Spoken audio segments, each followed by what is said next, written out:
Hello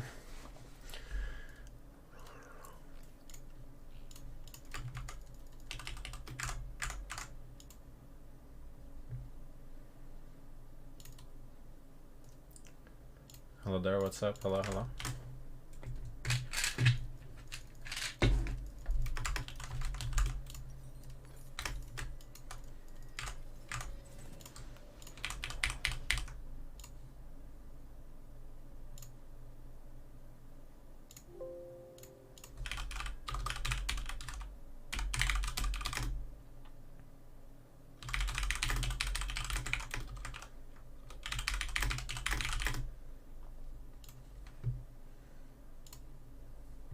Vocês vão ganhar de quanto que é this?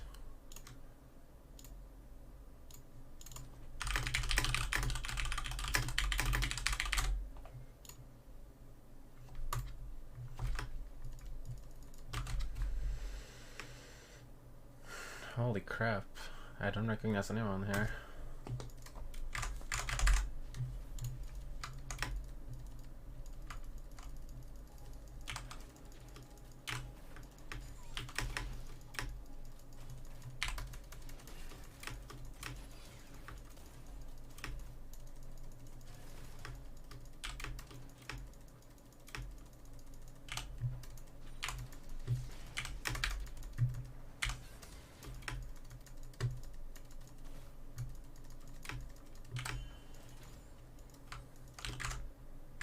What's a guess? Today is going to be a little bit difficult. I might have just increased my ping by like 100%.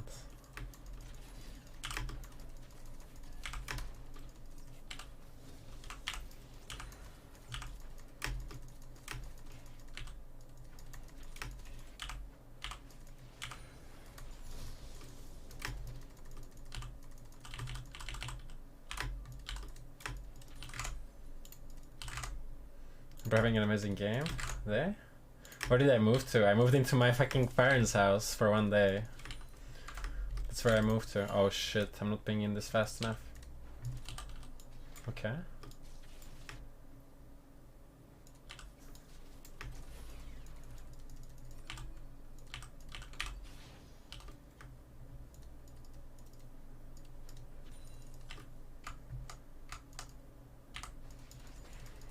Top lane is not having fun. Also, Leona is mid lane and my mid laner dies to it. I guess his way was bad. Sucks for him. Not much I could do about that. Hell, Nino, how are you doing? I'm great, man. What's up?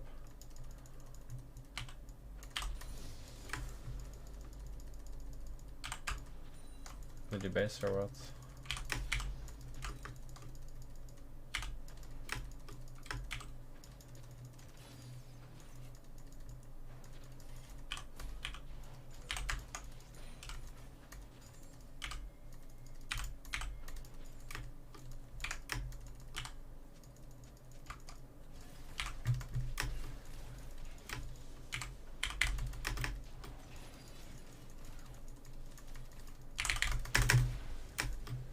Getting some stack Carinos here.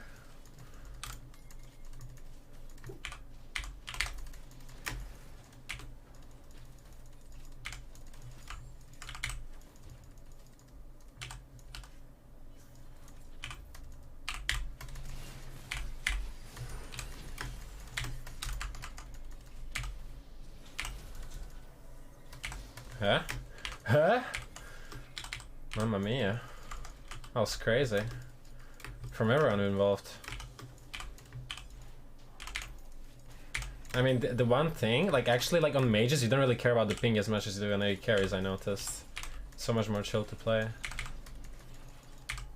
Okay, give me a stack, how about that? There we go.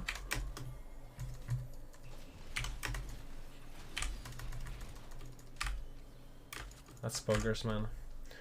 Neo, please stop liking e-girls on Twitter. Don't act like you don't like it. Don't act like you don't like it, dude. You're fucking male. Of course you do. No swearing in your parents' house? Dude, it's so weird. Like, actually, I can't scream here. Like, I actually cannot scream. And it's also, like, a little bit weird because the room is, like, smaller. So I, like, when I hear myself talk, it sounds, like, a little bit weird. I don't have TP. Oops.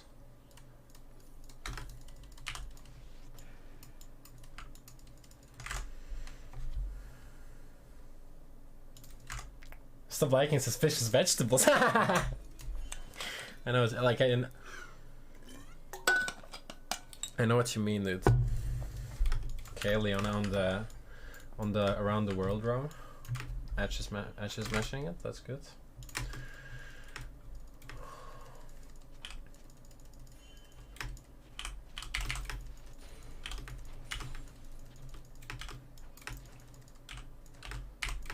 Like what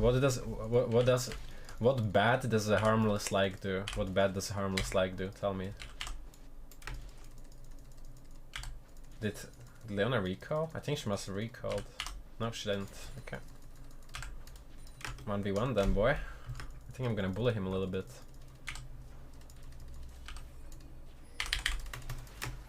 Okay.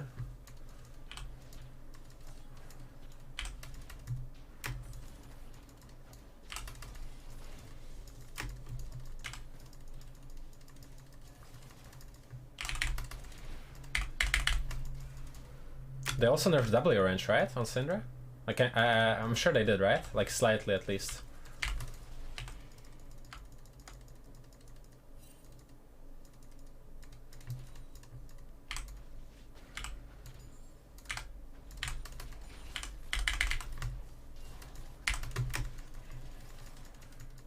Alright, calm down, Faker, with his movements. Happy birthday, my man. Oh, it's his birthday. Oh shit. Is it your birthday actually? If it is, then well, I hope it's happy.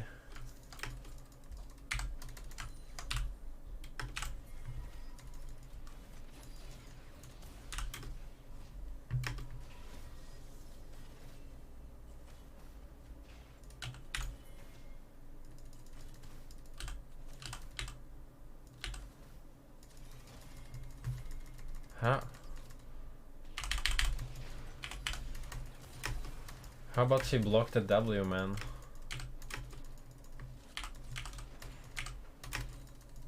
Full HP.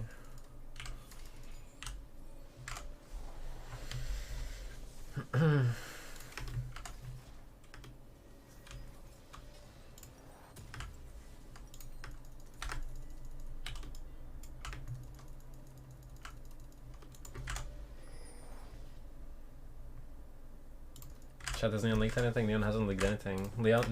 Does Neon even have a team, to be honest? I'm not sure if he does. Alright, the game's looking kinda chill. I think my champ is like really broken into their whole team comp if I get like Zonias at one point. Music is still out. Okay.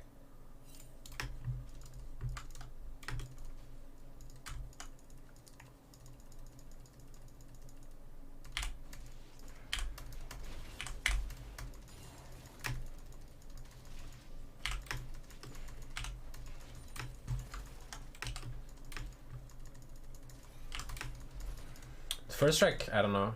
I guess it feels a bit better than Comet.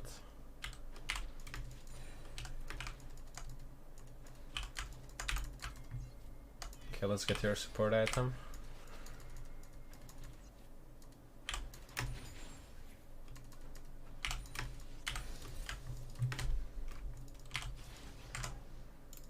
Okay, what's up, man?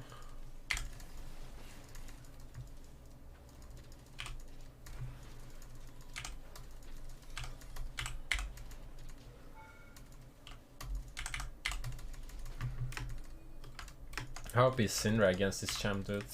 Wait, what is even going? Vampire Scepter on Kaisa? It's a little sus.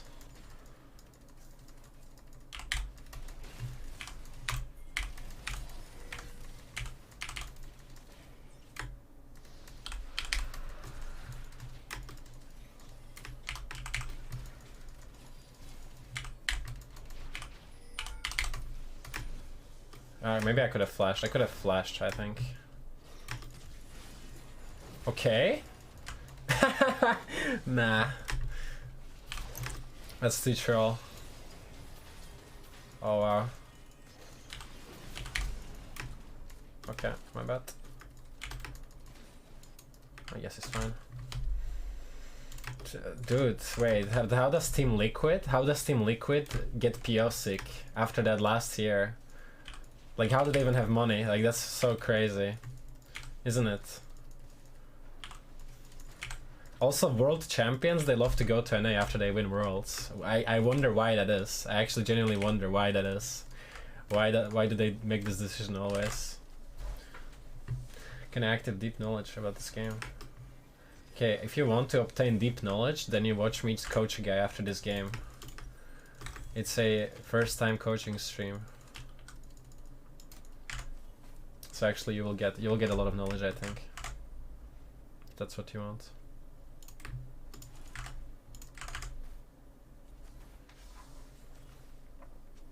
This is development roster from TL. What's the elo?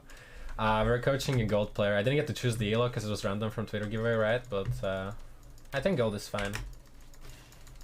Oh, shit. Did I spook him?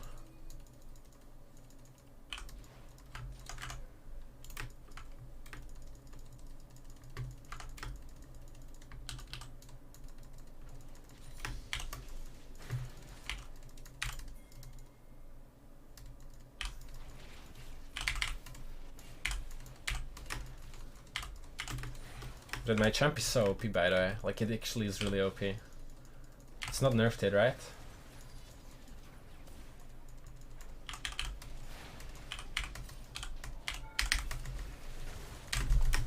Oh. Oh wow. Why is he still alive?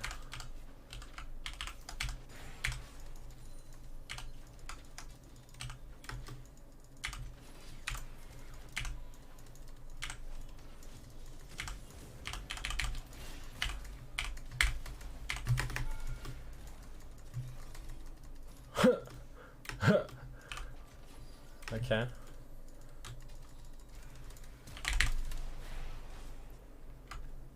Nice one, good job. That's fine actually. I get full value. Do you still charge 50? I remember you wanted to get it back in the day. No, I charge 70 now. 50 was too little.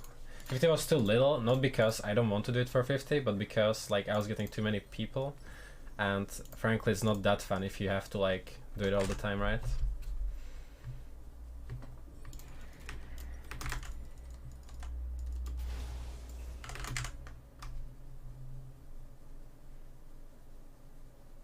They want to prove that they're truly the best by winning the hardest region, LCS. Yeah. I mean, something tells me that Piostic will not win LCS, like I just have that feeling. It's like the typical gut feeling. Ooh. Leona top. Is this guy going to take this path? Surely he won't. Fuck. If only I was a little bit faster.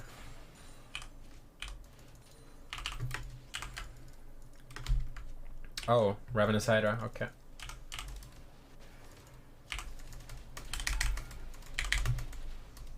That doesn't work. Oh my god, that arrow. That arrow, dude. You're dead or what? No, you're okay.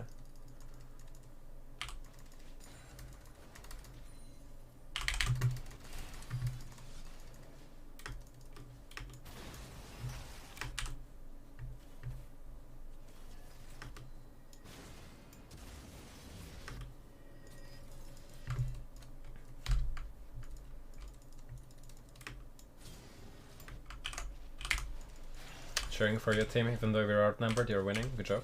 Ash's bot, they still win.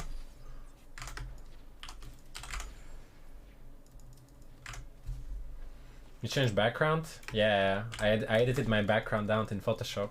Now it's a different one. Guys, no joke, Syndra bot actually OP. Like, I don't say this too often, but mage, like this mage in bot lane is actually OP. What the fuck are you doing?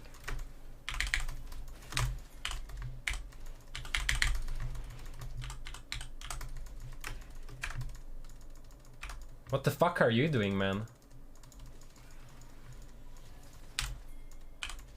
What is he doing? Ash will also ulted like top side. Okay, wait. This is going to get a little bit more spicy. Or isn't it? It is. Maybe. What is this guy doing? Hey, what is my autopathing doing?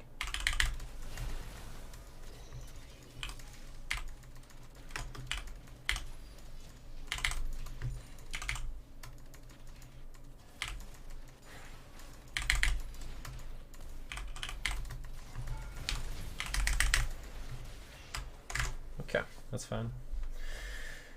Good evening, how are you today? I'm okay. I'm a little bit busy today because I have to like, you know, like I had to move my entire setup, and like moving our entire setup, it's like a little bit...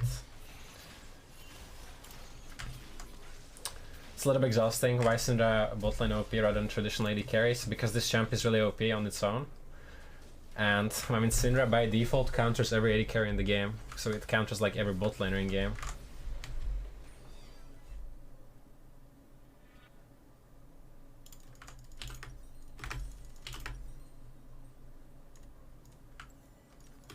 Okay, I'm really OP now. Let's go.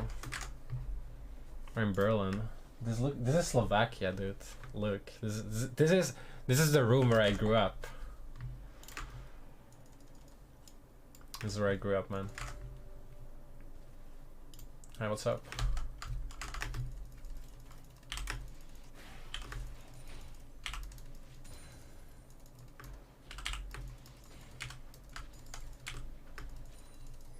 $73 stacks. Do I have a decent amount of stacks? Can someone say? Like someone who actually watches Syndra gameplay a lot?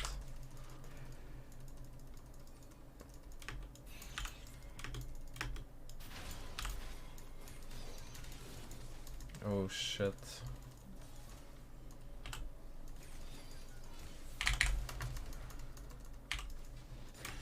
Good flash by him.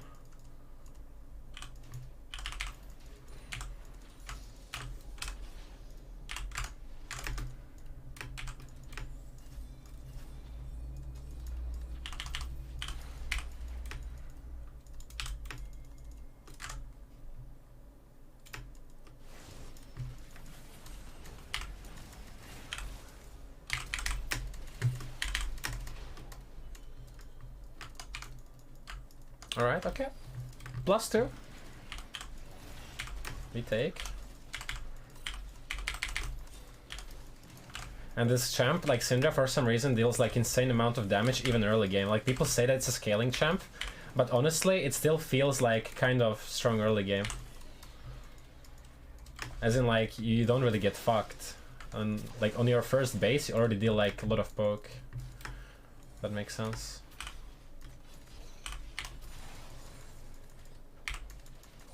My cannon, thank you. I think I based him here.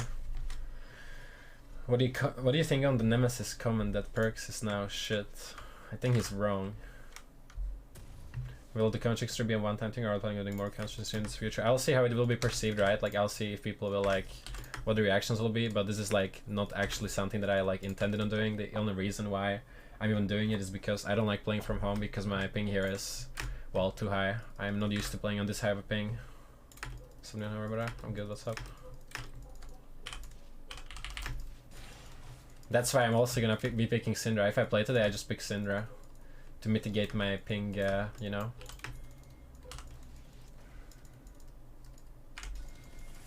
Oh shit. Okay, nice try, buddy.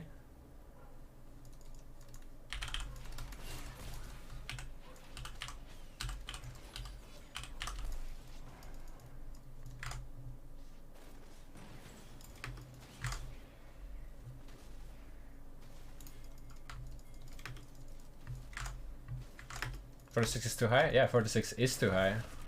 Especially if it's unstable. Like you can see for yourself that the ping will move every little bit. It like moves 46, 47. Sometimes it can get worse than that.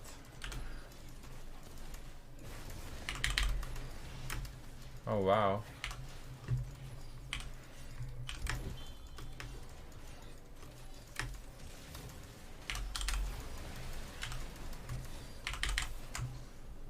Okay, 7-1, Camilla. 46 is my lowest ping. 46 is just like NA solo, you know? Yeah, but that's why NA is so bad. Why do you think NA is so bad? It's like, how can you even play this game well on 60 ping? Or sorry, I mean, how can you play 80 carry well on 60 ping? It's like really hard, at least for me. To be honest, 46 is not that bad, but like before I moved out, I had like 55 all the time. And it was also like unstable. So like right now my ping is actually good. But like depending on the time of the day here, my ping will get like way worse.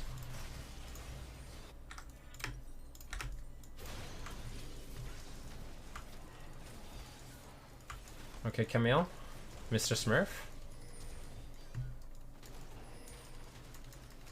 Oh.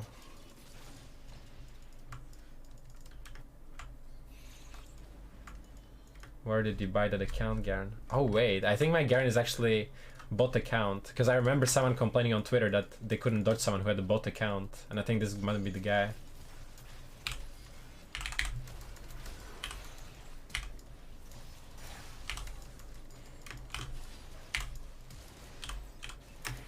Oh, he already has it.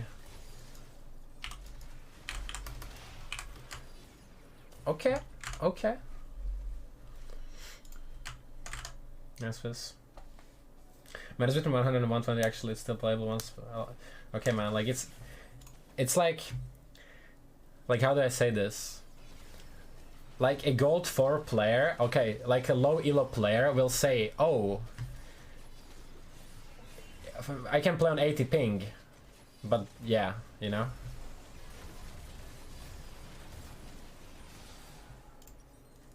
It's just like, yeah. 100 is literally not playable. Did you play Work Center before this game? Yeah. Like a long time ago. Maybe I should have gone Zonia third. Would I have like a lot of champs that actually Zonia is good against? Okay, the problem is like listen, my internet provider at this address is extremely dogshit. They're stupid. They're dumb as fuck. Like if I go to like another house and I connect to a different internet provider from the same city, I will get 20 ping. But from my home, I get 47. I get 55. Because they're actually really bad at their jobs. Because we're in Slovakia here. Like legit, I can have 20 ping, but somehow they manage to have 47. This is not a joke.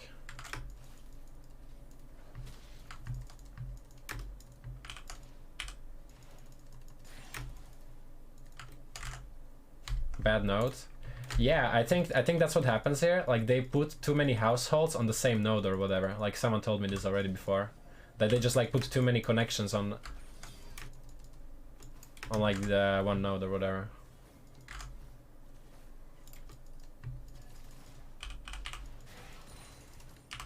Oh, I didn't hero him. Oh.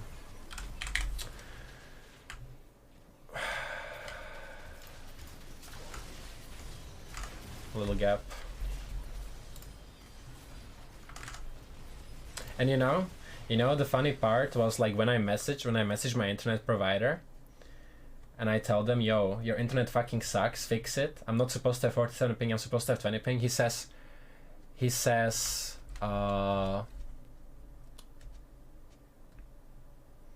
they said it's normal to have high ping during the day because more people use the internet. They told me this.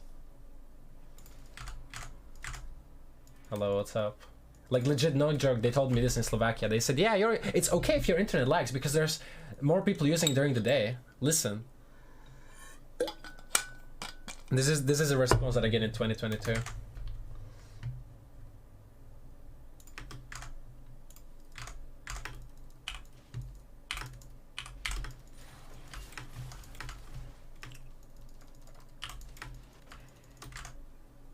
Use Starlink then?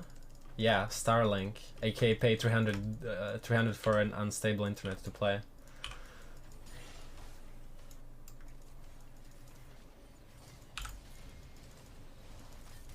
Rest in pepperoni.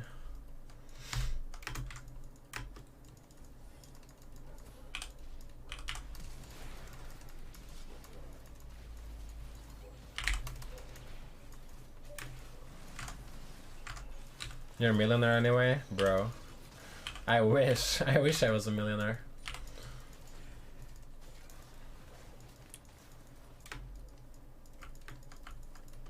Oh yeah, the Kaisa build, dude.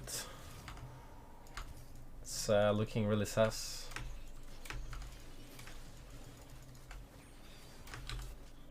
Okay, Graves doesn't want to play the game. It's also okay.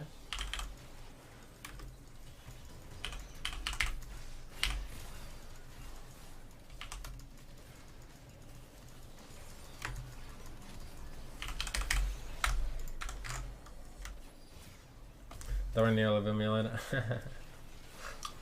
Selling your shit for playing games, you'll have a lot of packet loss, of course. How could the like satellite connection be good for video games ever? Could just buy the internet.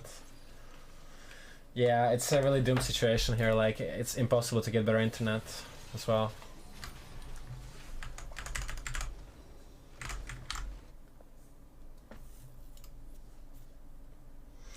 Alright, okay. I think the guy should be like ready.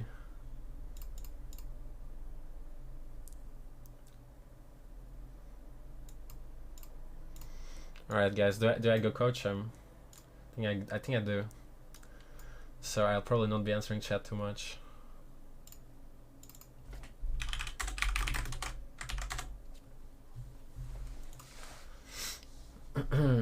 What's the elo of the guy? I think he's gold 3. I think he's gold 3. Alright, let me call him real fast. Get a house in Rotterdam, so I'll have temping. Yeah, get a house. Hello, hello? Hello. Yo, what's up, man? Can you hear me? Yeah, I hear you. Alright, what's up, man? Nothing, I'm just a little bit nervous. You're a little bit nervous? Okay, that's fine. There's nothing to be nervous about. Okay, we all sucked at this game at one point. I'm not saying you suck, but I'm saying I sucked. So, yeah. Why don't you go ahead, like, and introduce yourself, like, a little bit, like, how long you've been playing for, what your goals are, you know, like, what you're struggling with, what you'd like to learn, what you're looking to, like, get away from this? Yeah, I've been playing since the end of 2019. I'm gold 4 right now. I'm not that competitive, like I don't grind rank that much, but I still like to get a little bit higher rank because I want to know how good I actually am. So yeah. Yeah. I want to climb a bit, maybe get the platinum chroma next season. Alright. I mean, you played the game for 3 years, right? Like, you started in 2022. Yeah. So you also cannot be good right off the bat. Like, League of Legends is a game that, like, actually takes years for you to, like, even learn the base of the game, like all the champions, all the items, all the abilities, and get a feel for it. So actually gold after 3 years of playing, I think it's like a really good result already, right? So yeah, 600 levels. Yeah, like I only got into high elo after like 4, maybe 5 years of playing, right? And I was playing like a shit ton, and like anyone who says that they got like high rank within like their first 2-3 years, like they're probably lying, unless they have like, you know, 20 games a day to play. All right, so the way I like to do this is like I'll try and talk about how your thought process should be, or like how my thought process is, like what I think about, right? And like give you like general guidelines, as in like what you should be doing. So like at any point, if there's like something unclear to you, just like tell me, yo, like this is unclear, or like if you have any questions, like don't be afraid to ask, right? Okay. So you said you played this duo, right? Yep. All right. First of all, you're playing Jinx Nami. Yeah, It's like a little bit of a random of lane, but like if you're a gold, like it doesn't really matter what you're playing. I think for like the sake of lane, like I would rather have like Ignite always, especially when you have like some kind of kill pressure, because like right now they have Ignite, you have Exhaust. It makes it way harder for you to ever 2v2 them, and it's way easier for them to 2v2 you. So I would, if you need Exhaust, I would rather go like Ignite Exhaust than Heal Exhaust, because it's like too safe. And in solo queue, like a lot of the times, I just want to be able to like get some sort of an advantage for lane. Also, what I like to do a lot is, like what you should always do is like, before you load into the game, already in champ select, like you see what matchup you're playing, right? Like try and visualize how the matchup should go early game, like what your strength, like how the early levels should play out, because actually the most important part to bot lane is like who gets level 2, because that will determine who gets to push. and being able to get push in like pretty much any lane, but like especially in bot lane is super important because whoever is pushing is like essentially winning, right?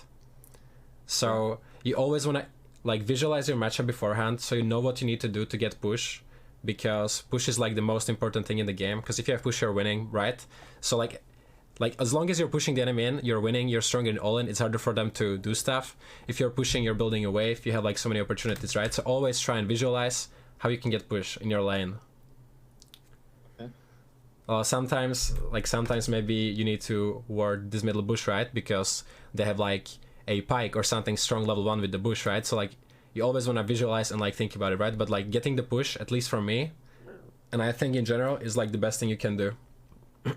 Also, especially if you play a matchup like this where you're playing Nami Jinx into Zilean Ezreal, right? Where both sides, both supports are ranged. So it's like 2v2, 2 ranged champions versus 2 ranged champions, right?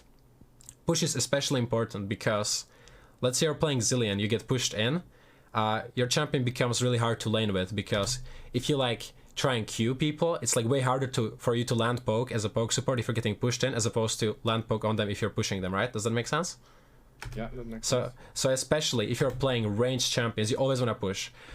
Let's say you play Leona or like Blitzcrank or something with engage, then you don't actually mind getting pushed in, because that means that you actually have the ability to all in them now, right? So that's a little bit different, because like let's say you push with Leona, you actually don't have that many options for lane, like as in like winning lane. You like want to move out of your lane after, right? But if you're pushing with like Nami, then you can like poke them under tower and get like a lot of advantage through like poking them and laning, right? So just really depends. But like that's why also I wouldn't want to leash. If I play double range, I don't want to leash, because let's say the enemy bot lane doesn't leash and they can already start, like they could even walk past the wave here, right? Like they could, oh shit. They could. So enemy bot lane could just, you see my cursor or don't you? Do you? Yeah. Wait, am I streaming this? Oh wait, I'll actually, I'll just stream on Discord actually, because there's probably no delay then. Yeah. Are you watching now? Like let's say that you leash, they don't leash, they can just stand on my cursor here, and before you even like enter the lane, they could already be throwing abilities at you right now, right? And that would feel really bad. So yeah, don't want to leash range versus ranged. Okay, they also leashed, so that's fine. Now you at least have the information that like both junglers are going to be pathing up, so bot lane is essentially 2v2. Yeah, here just like look, you should always, no matter what on bot lane, you and your support should be doing the same thing at all times. Like if you're running back like this should mean that you're like scared of a gank or something, them all-inning, but like you're running back for no reason right now. You should stand here where Nami is and look to like poke them with your rocket launcher, right? Like you should be trying to get the push here, and if you can, maybe auto attack them, because you have a stronger champ than Ezreal. Like as long as you're hitting the wave, you're stronger than Ezreal level 1, and you're standing in the wave.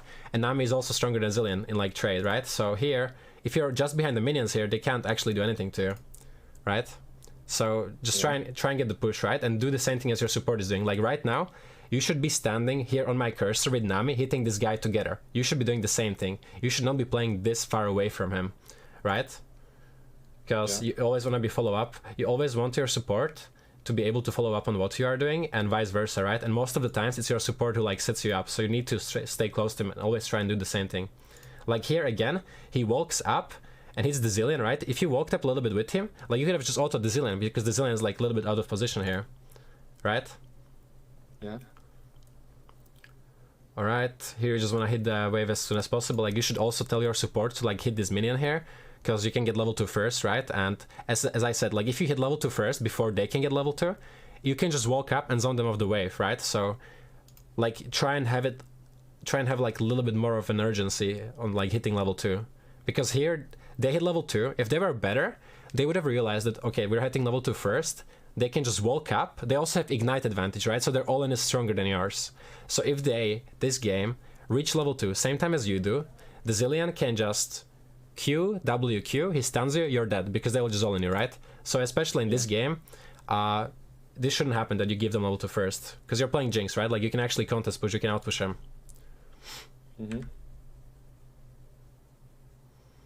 Alright, this is still not too bad, right? Because Right now, the wave is like, this is okay. Like, your champs are still better at pushing them in. You should still try, walk up here, play with the wave. You guys don't actually have to be scared in wave here. You should be trying to still get the push back, right? And, okay, here, let's say in a different game. Okay, maybe you're afraid of getting ganked, but not here, because enemy jungler got a leash on blue. He's going to be clearing towards top. I pretty much guarantee you, if the enemy jungler starts on bot with the leash, you're not getting ganked early. Yeah. So here, yeah, you just want to be getting the push in, because if you get pushed in this lane, it's just becomes super easy for you to play. Also, both you and Nami could just be playing with the wave, right? Like, if you play in the wave against Ezreal, this champion is useless because he can't hit his abilities, right? So, yeah, you just want to be doing the same thing as your support, and he wants to be doing the same thing. So this is why communication on bot lane with your support is extremely important, because you can just be on the same page all the time.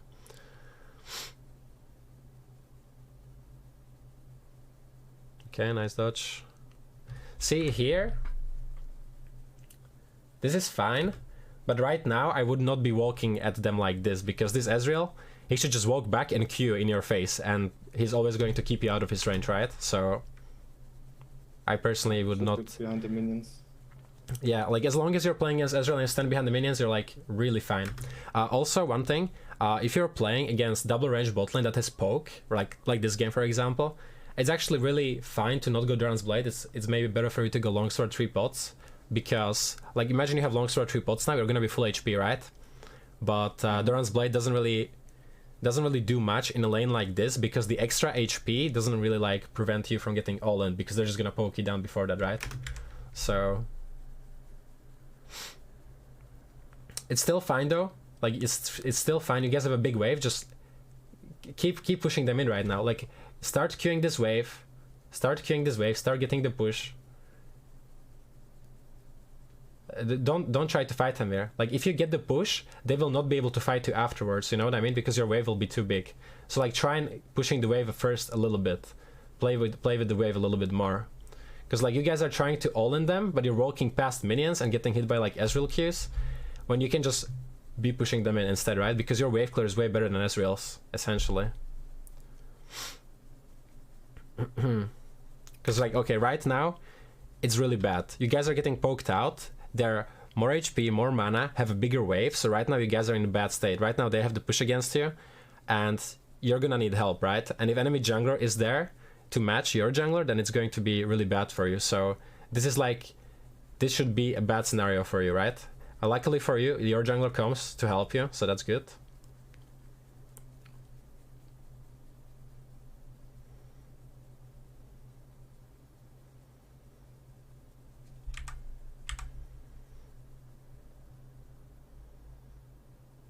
Ooh, you're actually kinda lucky that the Bazillion Bomb missed. That would have been really bad. See, like, this is the problem. Like, if you guys had Ignite, this guy would have already been dead, right? And like you probably could have like played easier, right? But it's like it takes you so long to kill him, especially for like Ezreal here, heal. And again, like the problem here is that enemy jungler is matching your jungler, but your state of lane is already bad. So like if both junglers are there, it's actually better for them, because you guys are already like getting, yeah, kind of fucked 2v2. But it's still good because you have Viego, so it's like a really good situation for him. Alright, I really don't like ever going tier 2 boots nowadays. I think the best thing to do is just get tier 2 boots only. Don't get tier 3 boots, sorry, this is what I meant. And just get your mythic ASAP. And especially in a lane like this, you might also want to consider getting refillable potion if you play against double poke, because in a lane like this, refillable will always have a lot of value. Alright, when you're coming out of lane, never actually look at your champion, look at your wave, look at the state of your wave, think about what the enemy's next play is, think about what your next play is, right? Luckily for you, the enemy team died on a really bad wave, so you are going to have really big advantage now, right? Because you still have this big wave to catch. So when the wave looks like this, like what could happen right now if enemy has like a roamer support, they could choose to go for a roam, because they know they don't have to be bot lane yet, because this wave is going to bounce, right? So in a different game, maybe if they don't have Celina, or even this game Celina, so be mindful that he can roam here, right?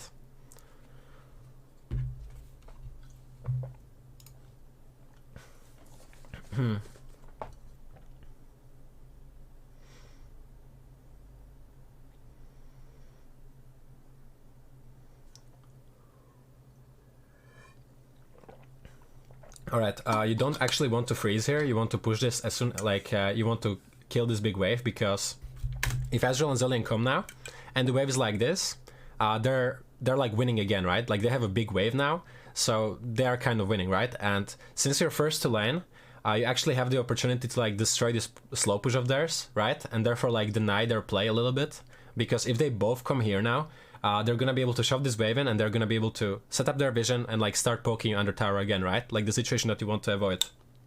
So here, so in this lane, it's better to just push the wave instead of making them lose a few minions. yes, they already lost a lot of minions. They already lost a lot of minions because look, you come back to your lane and you have, well, 7 creeps here, right?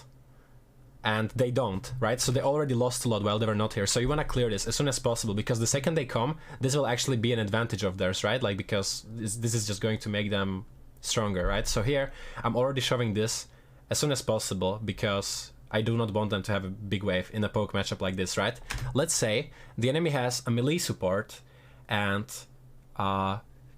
they don't actually poke you if they have a big wave like this. Then in that case, you can just like trim the wave a little bit and leave like 1 or 2 minions there and just keep the wave here. Because if you're playing against a melee champion, like a melee engage champion, keeping the wave here is actually really good for you, because they can't all in you then, right? But against the Zillion double poke lane, you do not want to have, you do not want them to have a big slow push like this, because like right now they're going to be landing their abilities, you're gonna be getting poked, it's going to be harder for you to farm on the tower. So yeah, you just want to show that as soon as possible.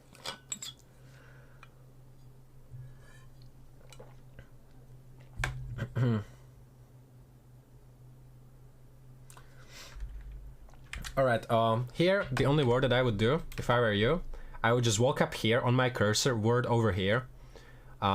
Simply because, even if you have the info that they're doing Drake, it's kind of useless, because it really only depends where your jungler is, right? So I would just ward over here. This ward is really good. It tells you if you're getting ganked, and it also tells you if the enemy pushes you in, if they're moving up, right? So again, here,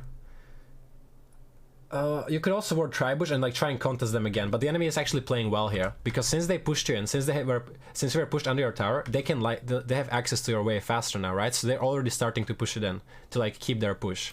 So actually they're doing the right thing. So you actually are going to lose push here, and there's not much you can do about it.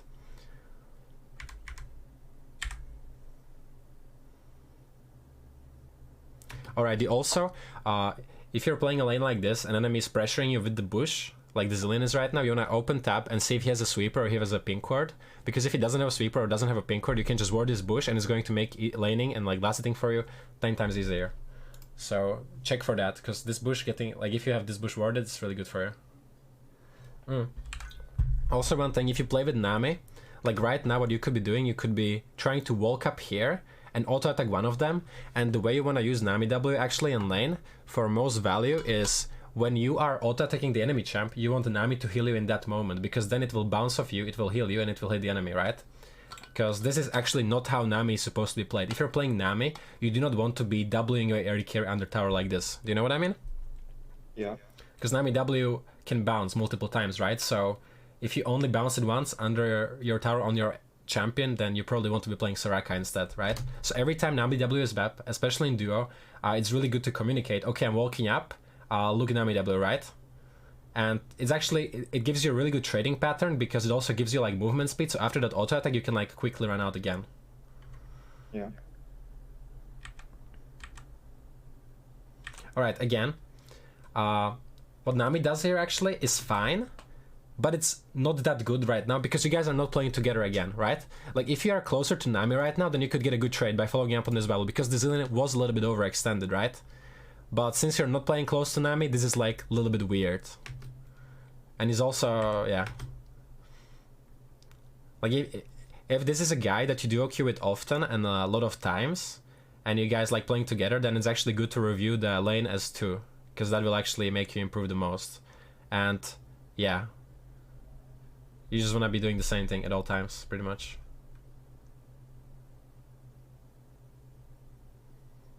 Like even if this guy is going for like 1W on Nami, he should like tell you, because then you know, okay, he wants to walk up, so I want to walk up too, right? If he thinks the enemy jungler is bot side, then you both guys are playing like safe and back, right? Like that's why voice comms are so OP, because it can make you play so much better. but it doesn't look like you guys are actually playing on voice comms because you guys are like doing a lot of desync stuff. Oh yeah, playing at voice comms, but we're not communicating like the little things. Yeah, I see. Also, for example, here, way better if you like walk in the wave here, so you can't get hit by Ezreal Q. And the second you're in Zillion range here, you get Nami W'd and it bounces of you onto him, and you get like good value from the spell. Yeah.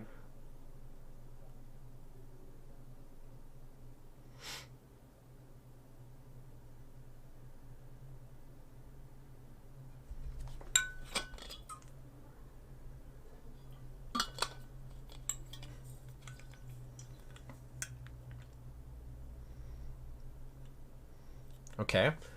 Alright, look. So this is not your concern. You cannot actually do anything about this. You could only do something about this if your jungler was entering river right now or was closer to you, right? Like, do not even move here. This is just like fucking your lane up a little bit. Like, what you should be doing here is like you should be walking up with your wave to try and hit the Ezreal, because he is like already pushing your wave in here, and you don't really want that to be happening. Like, you could walk with the wave here and like get some poke on him. But like, this Drake is theirs, you know? If your jungler is not here, so it's like not really your concern. That's why I also never wear Drake when I'm bot laner, because it... Oops. Oh shit. Where were we? Around here. Here. Because like, it doesn't matter if you know that they're on Drake. Like, your jungler should know that they're on Drake, or they can be on Drake, and he should be like...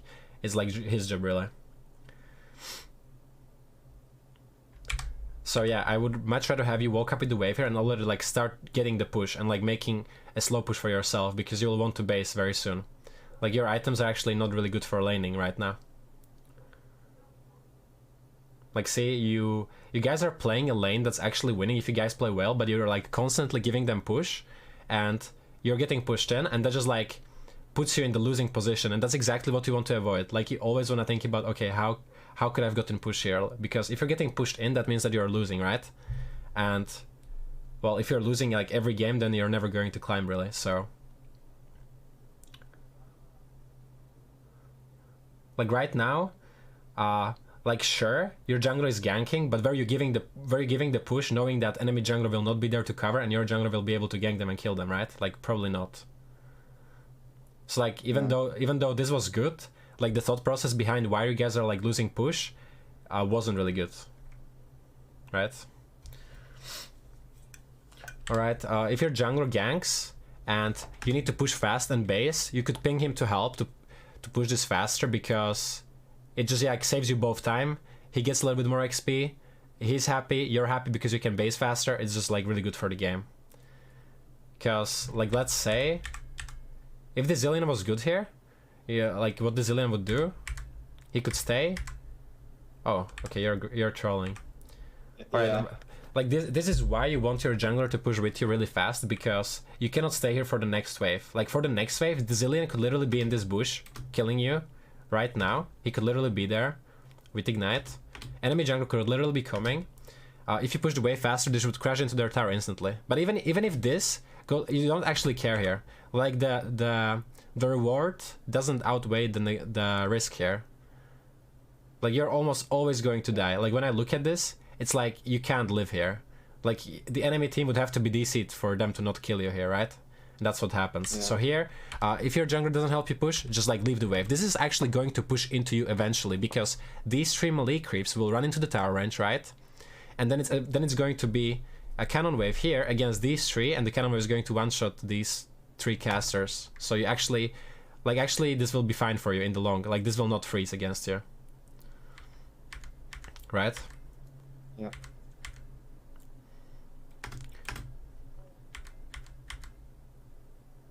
Okay, you have full info now.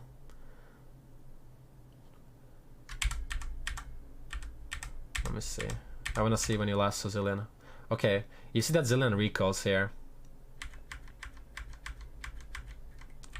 So right now, you know that Celina is not in the lane bush. You know that enemy whole team is topside, so bot lane can be 2v2 at max, right? So already here, you should be like hitting this minion and trying to like rocket launcher this wave down, right? And like deny their wave, because right now, since the Ezreal based first and was able to come out of base first, he's also the first one to get to start pushing, right? So he can build himself a big wave, right? So if you can come and if you can deny him that big wave somehow, which this game you can because you have a big wave clear with your champ, then that's really good. Because see, right now they have a big wave, and like fighting them in their big wave, it's like kind of weird for you. So also, like big waves, right? Like always, at every single time in game, you wanna have like a mini objective in mind, right? Like for me, a mini objective here is, okay, they have a big slow push. I'm either going to try and trim it somehow. I'm gonna try to destroy it, or I'm going to like respect their window, right? Like always, at all times, you should have like a mini objective in mind, right? And let's say, like right now you're getting pushed in. If you can't trim the wave, then your mini objective is to play safe and to like let the wave go into your tower and last as many minions as possible, for example, right?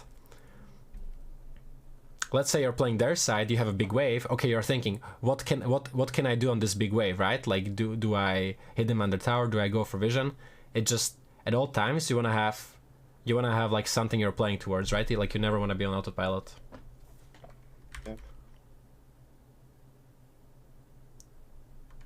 And especially when, let's say in a game where enemy has a big wave and you can't really you can't really destroy the big wave before it hits your tower, it's like super important that you play as safe as possible, because you never want to die if enemy has a big slow push like this. Like it's extremely important that on this slow push you do not die, because it's not actually your death here that's too bad. Like what's too bad here is that you lose this big slow push. So like every single time, if you die on a wave like this, like look how much you lose. And not only do they gain your kill, they also get a tower plate, which makes it even worse, right? So just like, it should be like, if an enemy has a slow push, you should always try to preserve your HP, not trade, and just make sure you can catch like most of the wave, right? That's really important.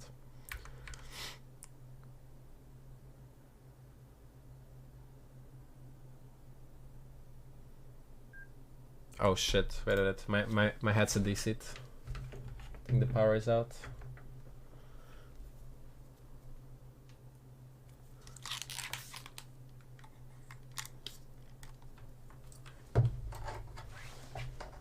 Hold up.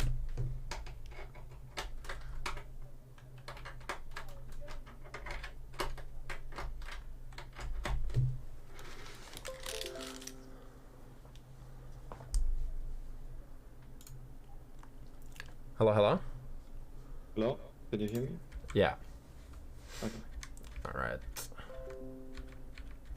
I'm gonna go for the second game now, because I already talked a lot about this game, and it's like the same thing keeps happening like the whole game. Like you guys are just losing 2v2 or getting pushed in, and then you're just playing reactively to that. So I'll go next game where you actually have proactive champs. It's like a little bit boring to review a game where the same thing keeps happening over and over.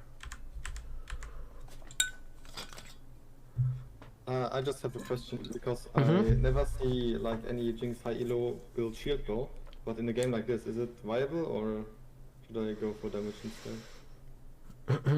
Well, you don't really see any Jinx in high elo too, because this champ is not really in the meta right now, right? But I think shield bow against the enemy champs is like, it's fine. Although I would probably still go, Kraken, but this champion is just not very good right now, right? So okay, let's go second game. But okay, well, do you think the info from the last game was like useful? Like what the things that I've said? Yeah. Do you have any? Okay. Okay, this problem recording in this game was I had some problems with the recording software, so I missed like one of the melees at the start. I see. All right, so that's well, not ideal again, right? Because especially in a lane like this, like hitting level 2 again matters so much, because the second you hit level 2 with your champs, you can just all in them. So yeah, I'm sorry if the recording screwed you over. It's fine. Okay, even here already, like look. So right now the enemy bot lane is playing super disconnected already. You guys can just, and you have a really big wave. Blitzcrank should just walk down here, and you walk up too, and just look for a Q on them. And even though you don't actually have level 2 yet, you will get a good trade, because they will not be able to trade you back because your minion wave is too big. So you can just get like a good Blitzcrank Q here. Especially since your level 2 is delayed, you actually want a Q here to get a good trade. Like, look how disconnected these guys are playing, and look how many minions you have. Like, I would have already, yeah, told my support to like woke up and do shit. Okay, Lulu is kind of griefing. All right, so in games like these, when you play like Blitzcrank Samira, right now, this is a really awkward situation for you because like right now the enemy can just keep the wave here, and it's really hard for you to play. It's really hard for Blitzcrank to get a hook, right?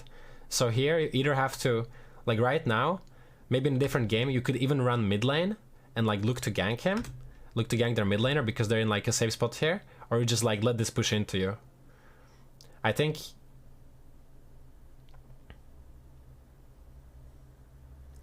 here I'm only last hitting and I'm letting this push into me. And I'm trying to call my jungler to come because when this wave bounces and they're like more extended in the lane, you can actually look for a gank. But here it's going to be super hard for you to play because you cannot actually push this wave into the tower.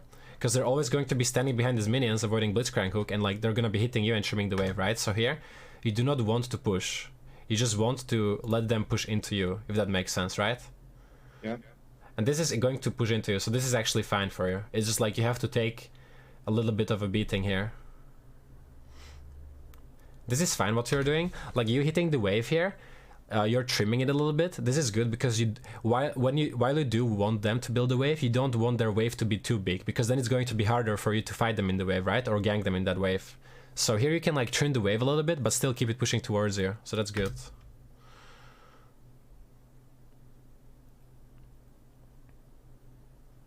Right, you still want to keep the wave pushing into you because this game you have the all-in and they actually have to be afraid for your like engage. Alright, Lulu is trolling. Good exhaust. Ooh, that Q. Yeah. Ooh, that Q. Ah, you're dead, but nice try. I mean, I can't say much because this is really unlucky. Like here, in a normal game, or like if you land this Q here, like you're actually fine, I think, because Lulu manages to like Q you and auto you before you die. I think you would have been fine. So it's, yeah, just misplayed a little bit. Also, this is like the one window that you actually want to respect. They will always get Q. They will always hit level 3 on these two melees here, right? And let's say. You also kind of want to be aware of this, right? Because let's say you guys are level 3, this Lulu gets hooked, one shot, right? But in this specific case, it's just unfortunate because they're 3, right? So you kind of want to be aware that this is where they hit level 3, because they can actually get hooked and win it possibly. Yeah.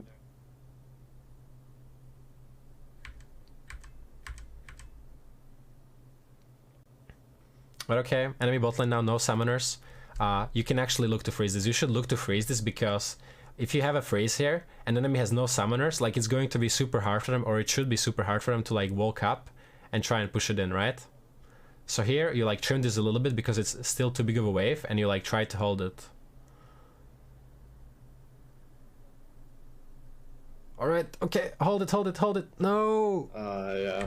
No, you can legit go into the wave, you can queue it, just so you like keep at least some of them alive, right? Like you don't need to keep the whole wave alive, you just want to keep some of the wave alive, because right now, you actually lost a big ability. Because right now, they don't need to actually do anything, because this wave will push into them eventually, right?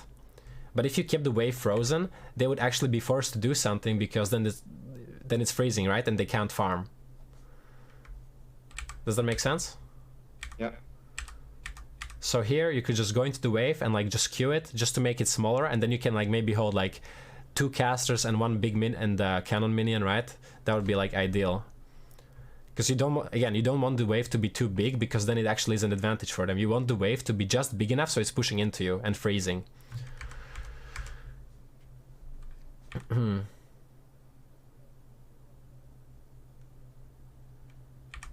Also, okay, now you see enemy jungler on mid lane. One thing that's also very important, if you ever see enemy jungler appear on mid lane especially, you always want to like take a look at mid lane like right now and see which side of the map he enters, because that's actually going to dictate a lot for your lane, right? Like right now he enters bot side, and that's actually good info, right? Because, well, he can't be bot lane right now, but he can be bot lane in like 30 seconds because he's bot side, right? So this is something that you should keep in mind. Every single time enemy jungler shows be it on mid lane, and mid lane especially. If he shows on top lane, you don't really care because he's on the other side of the map, but if he ever shows on mid lane, you want to look, you want to see how much HP he has, and you want to see which side of the map he goes to, right? Because then you will know, okay, is he bot side, can he gank me in 30 seconds, etc, etc. Does that make sense? Yeah. Alright, you see enemy jungler here right now. You're close to your tower, they have no summoners. Again, you are walking back, you're scared of nothing right now. You should be close to your Blitzcrank, and you guys should both walk up here. Because if Blitzcrank walks up here, they cannot actually hide in these minions, because you can actually all in them here. So if you walk with Blitzcrank, Blitzcrank walks a little bit more down here, he gets a really good hook window, right? And they will have to walk back, and they will not be able to hit this. Like you see, if he just walks up here, they cannot stand behind these minions here and try and fight you, because they have no sums. They will get run down here.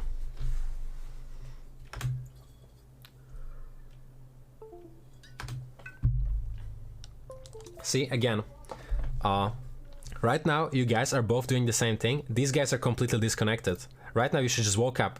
Right now this Lulu should be getting all-in. Look how extended in the lane she is. Like, she is literally playing 1v2 right now. Look how both of you guys are close to her, right? And look how back, like how far back Twitch is. If Blitzcrank walks here, this guy actually cannot live, because the only way he can dodge is by walking up here, right? So if Blitzcrank doesn't hook, he's actually fucked, no matter what.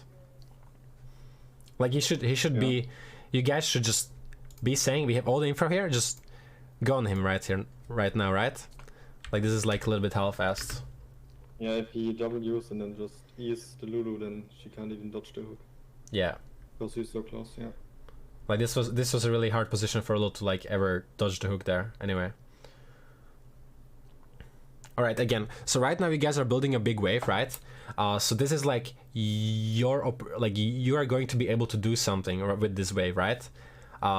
Maybe you can, on the next wave that comes, maybe you can dive them, maybe you can go for Drake with Udyr. It doesn't matter what it is, you kind of already right now want to have a plan. Okay, what am I going to do when this wave crashes into their tower, right?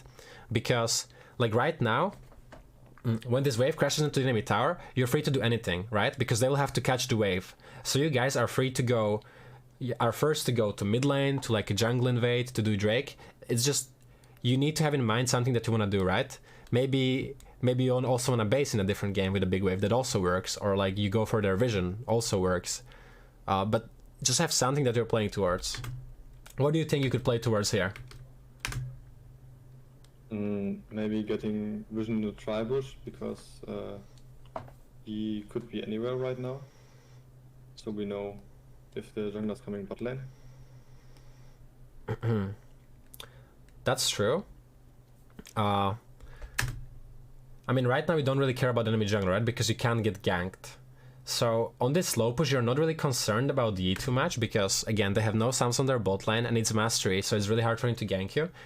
You want to actually get a little bit of a bigger advantage. Like, let's say you only push in one wave, then getting ward with one wave is fine. But if you have two big waves stacked and you have one big wave, then getting just a ward is sometimes like not very good. Like, you kind of wanna like push your lead in a way, right?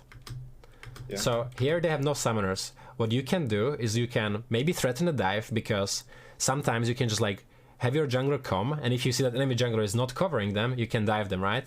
I think in this game, safest play and like something that you can always do is just try and ping Udyr to go and do Drake on the next wave, because you can still keep it here in the middle, kind of. And yeah, also sometimes here, let's say you don't know where Yi is, you don't actually want to hook here, because if this hook doesn't land, this is actually really bad for you, because right now, if this hook doesn't land, what the enemy bot lane can do, they can just walk up here, Twitch can press W, and they can like deny your slow push, and then they like denied your play, right? So sometimes hooking here is actually like not ideal, because they could have already trimmed this now, you know, and that would be a problem. But okay, let's pretend that Blitzcrank didn't hook here, that's why they're not trimming the wave, let's pretend that's happening. Udyr bases right now, like right now, what I see is on the next wave, this wave, when this wave comes bot, if you push this, you can just go Drake, right? So even right now, you could already make a plan for the Udyr to go and do Drake, because you have a big wave, you can make something with this happen, right? Yeah, makes sense. Makes sense, okay. Also, every single time, if you play an engaged champion and you have a big wave, there's always also the option of you all-inning them on the wave, right? That also makes sense because you have a big wave, they have to respect. Just like this is you, but last game, right? So right now you're playing the side that's actually winning, so you have so many more options nowadays. And when you play Blitzcrank, it's actually really good for you if you have either pink wards or a sweeper, because if Blitzcrank can deny them vision in these bushes, they can never play like this, right? Like the reason why they are playing like this with no summoners is probably because they have a ward here, right? But they should never be able to even hit this wave if there's the pressure of Blitzcrank hex flashing on them from a bush. So you want to have sweeper and you want to make sure that they are not spotting your Blitzcrank on the ward. But otherwise, like attempts like these where he walks up, like right now, this is a good attempt, right? Because this is literally 50-50. If the hook lands, they're dead, right? If it doesn't, well, sucks, they're not. But it's way better if he hex flashes out of a bush when they don't see him, then they have way smaller of a window to react to, right? Because again, same thing happens now. Since you miss your 50-50% chance to get a kill, they get to like push your wave now and like deny your play a little bit. So it's like kind of unfortunate, but it is what it is.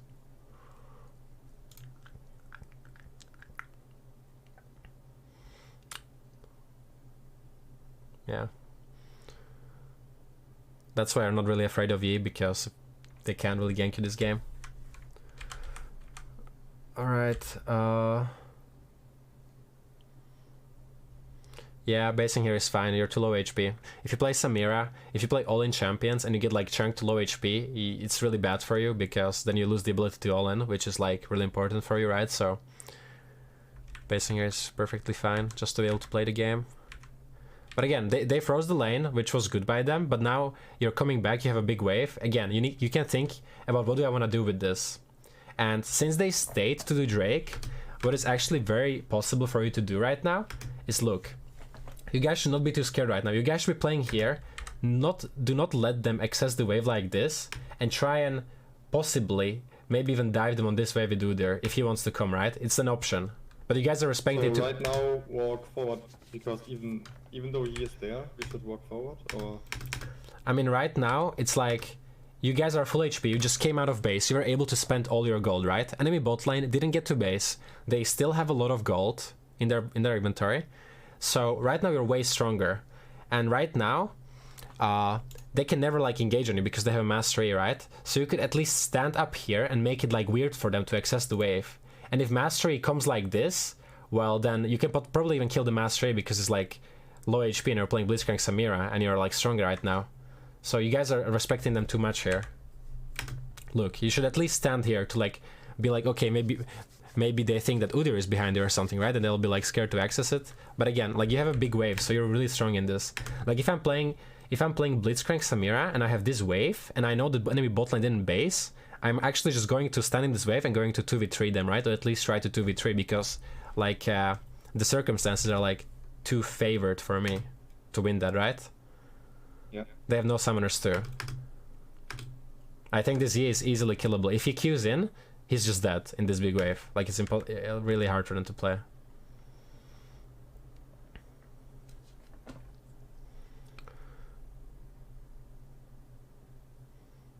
Alright, again. Look at Twitch mana. Like you guys are playing too safe. Blitzcrank should just walk up here and try and hook them. Like why you guys have no reason to play this safe. Like Mastery is not going to gank you again. And even if he ganks you, again you can 2v3 them. This guy has no mana, he's piss useless. And they didn't base still. So just yeah, like don't let them do this with the wave now because they shouldn't be able to. Right? Like you should actually be pushing them in right now. Because right now they can just, well, sure they base and it's frozen, but you could have made it like here it's actually fine for you to try and keep them in lane because they want to base badly. They have no mana. They want to base, right? So even if they base on this wave, it's actually good for them because they can't find a better base than this. Does that make sense? Yeah. Also, you know that they need to base. It's actually better for you to one-shot this wave right now if you already are here. You just one-shot this wave because then this will go into enemy tower. They will lose this all because they're basing right now. And while you one-shot this, you have a small wave. You can just go and take their vision. And then they're playing Lulu Twitch into Samira Blitzcrank with no vision. It's like if they get hooked from like anywhere, they just insta die, right? So here it's just better to hard push instantly. Oh, you guys did the worst thing possible. Like you guys start freezing and then you don't even commit to the freeze, and then you give them good wave state again. Like you push this big wave in and you're not really getting a decent enough advantage on this big wave. Like the only scenario where this wave being pushed in like this is okay is if Udyr is starting Herald right now and you guys are moving to secure the Herald with your move. But this is gold, right? So this will never happen. So this is just, yeah. If you're freezing, just commit to the freeze and play with the freeze. But here you pushed in 2 big waves just to clear 1 ward, and that's just not enough on 2 waves with the bot lane like this. Does that make sense? Yeah. Okay. I just think we didn't realize that we're basing, and then we suddenly realized they weren't here anymore. And Yeah.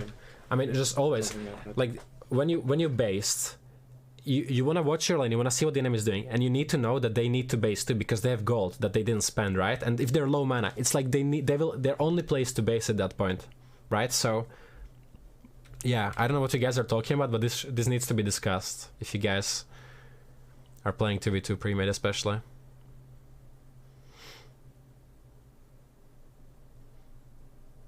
Okay. Yeah, good job. Good job.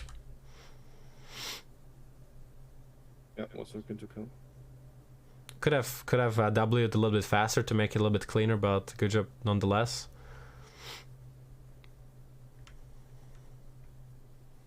Alright, your Udyr stop.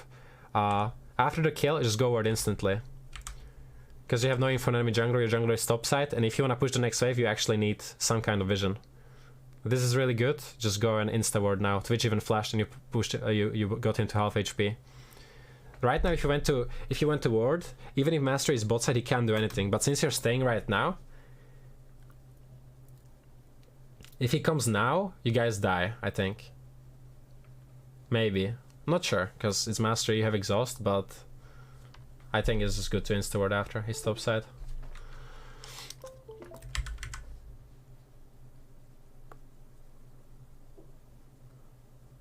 Alright, I think here you can instantly base because you are right now like if you don't base right now and Lulu comes back to lane, you're suddenly playing with half HP against 2 full HP targets and it's harder for you to all in, right? Because you're half HP. So I would have already based. You had a lot of gold. The 80 plus gold doesn't do anything. Like right now you're just overstaying on the map for too long. Your Blitzcrank should also have wards right now on this base. So if he based instantly, he could have like gone out of base first and gotten like a lot of vision down before the enemy support gets to do anything. Yeah, at this point we ever stay way too hard. Like right, like if you had base, spent your gold, you're way stronger and the enemy has to play way safer. But right now you're just like wasting your own time. And again they like have, okay, the wave is pushing into you. You can just go into a bush, sweep it with Blitzcrank Sweeper and just base, and they will not know if you base, so they'll be like afraid to pushing the wave in, right? But this is like, you guys are staying in bot for too long. You need to find the base window.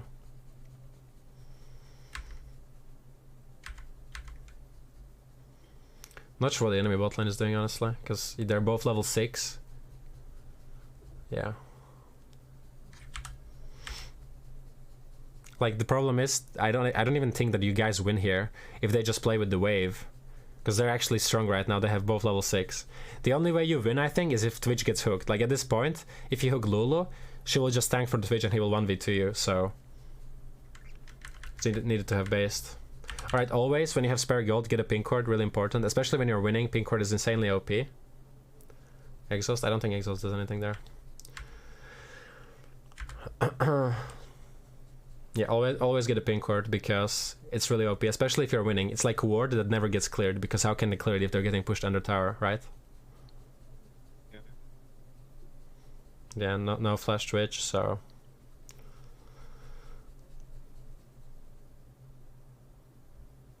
Okay, clean. What is this Lulu doing? I think if Lulu isn't AFK like this, then you probably guys die, because he could have shielded him, but it's fine. They misplay too. Ooh. Just get here. You're like snowballing on Samira. You're playing against Twitch Lulu, Mastery Fizz, and none of these 4 people are going to build any armor. Just get a serrated Dirk and go Collector. It's just too good of a buy here on this base. And again, you should get another pink ward. Pink ward is especially OP this game because you're playing Blitzcrank Samira. The second enemy botlane doesn't have vision on you, they can't play the game. They have to be too scared because one hook is like just like death, right? Super important. Yeah.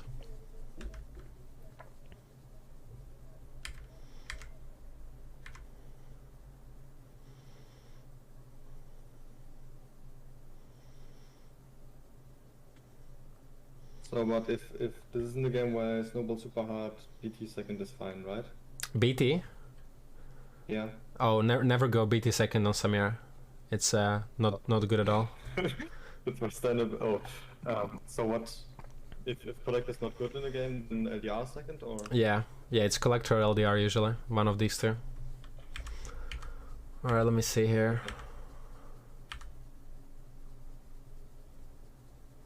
What are you guys afraid of here?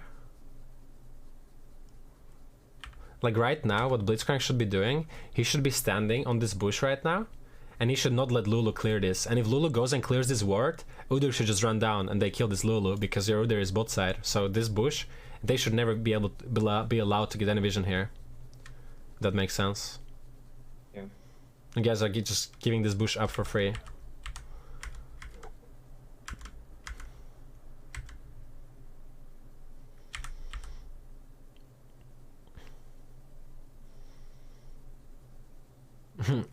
Also, I mean, it's fine for you to do this. If you are face checking this bush, knowing that Udyr and Blitzcrank are both behind you, and if Mastery is there and goes on you and you can bait for your team, then it's good. But if you're face checking this bush with like no purpose, then it's like bad, if you know what I mean.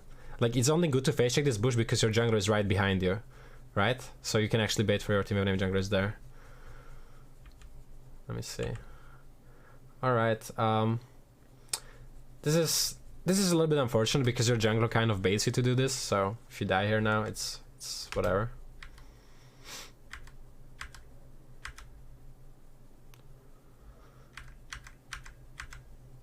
Alright, again, coming out of base.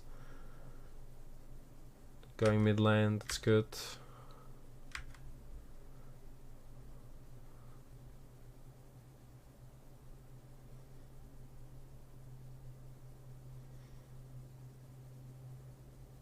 It wasn't a good push now, they couldn't just lane push under tower. What do you mean?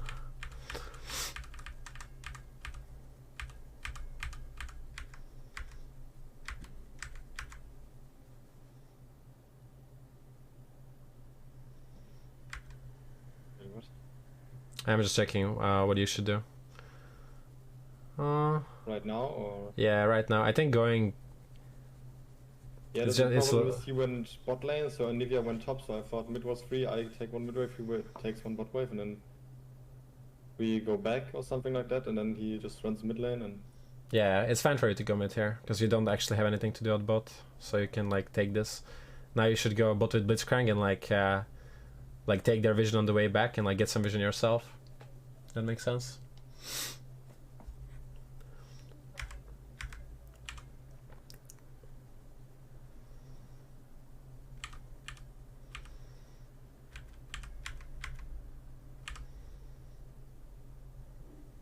If you want to clear this pink ward and you have a ward yourself, you can like walk in here. If you know that nobody can be there, a ward over here and then clear it safely. That's what I would do. Yeah, I wanted to get away, so I put it just in there because I called that he was going to clear the ward, the pink ward, so yeah, I already put my ward in there. You know what I mean?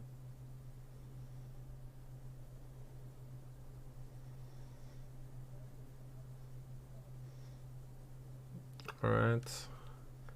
I mean, here you kind of want to chill because Mastery has to be bot side here. Like, he just... Okay, stop. But before this, I was like... It's most likely going to be bot because you guys are making a top play and Mastery is not showing anywhere. But, yeah. Like, up until now, your team's making a top side play, right? And Mastery hasn't even shown himself. So, like, right now, I'm really convinced that Mastery is bot side because why Why the hell would he be top to not like do anything?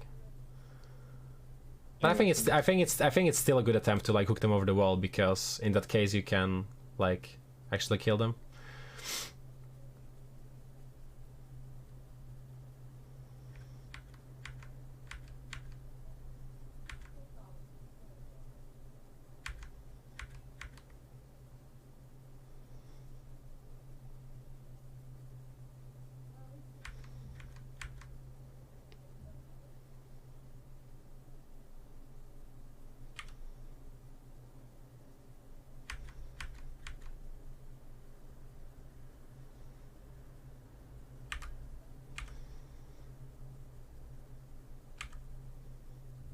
Oh, you should just stick to your team here. Like, you're playing AD carry, right? And AD carry is like a role that has to react to his team. So like, if it's like mid game or late game and your team is like engaging, like you actually have to go with the engage, even if it's bad, or even if you think it's bad, right? Because here, like, they're actually, you know, you should be going with them. Because this bot wave, it's like you don't have to be there just now. It's pushing towards you, so you actually have some time before you need to go there, right? So if your team is face checking their jungle, running into the jungle, you should run with them. Because right now, you being so late could actually be like game deciding here to this fight.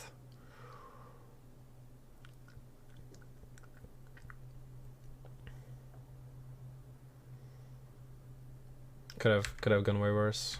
So yeah. All right, you push this out. Take red. Okay. Then you push this out. You insta base. You have 2 teammates in base. You don't see a single enemy on the entire map. It's like, you know what I mean? Like, of course they're gonna go in here. You just look at the map. Like, they're all respawned. They see running into their bot side. They know that your Udyr and Pantheon were dead. So it's like, you know, you cannot get this red buff.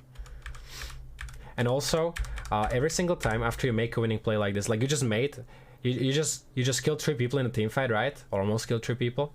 After every single team fight or like every skirmish where you get a kill, think about, how can I base fastly, or how can I base? You never want to get into a situation where the enemy is able to respawn, come back, and fight you without you spending your gold, right? Because that's the only way you can really lose at that point.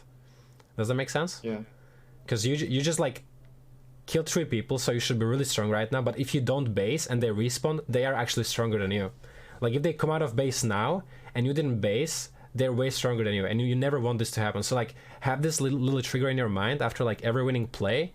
I will try and base. I will get a base, because right now you should be basing. You have too much gold. They all respawn.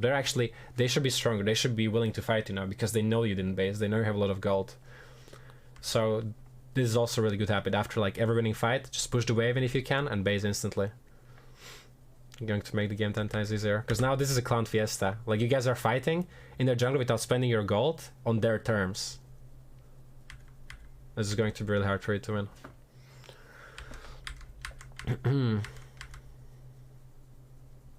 Now you base, now you get your items, now you're actually strong. So now you don't mind fighting them, like, however, right? Yeah.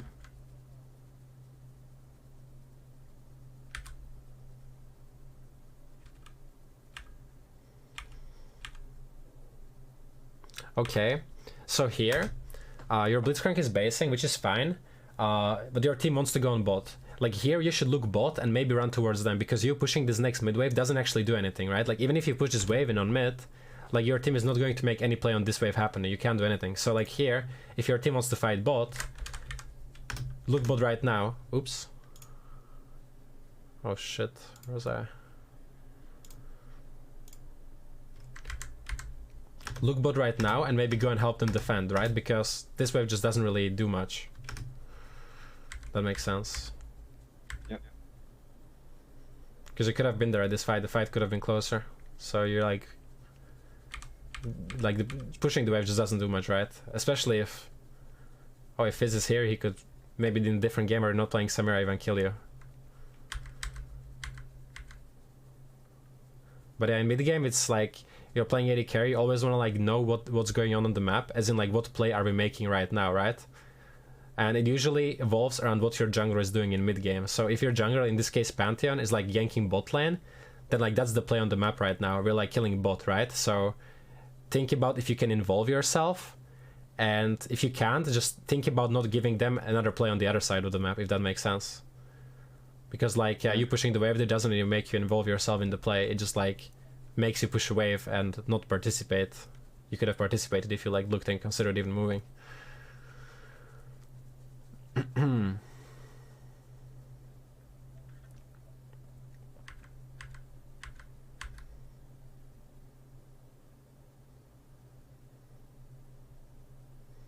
But yeah, I mean, I think you're pretty good already for like 3 years of playing this game, so like no biggie. I just gave you like a lot of information that I have like gathered for a long time of playing this game, right? So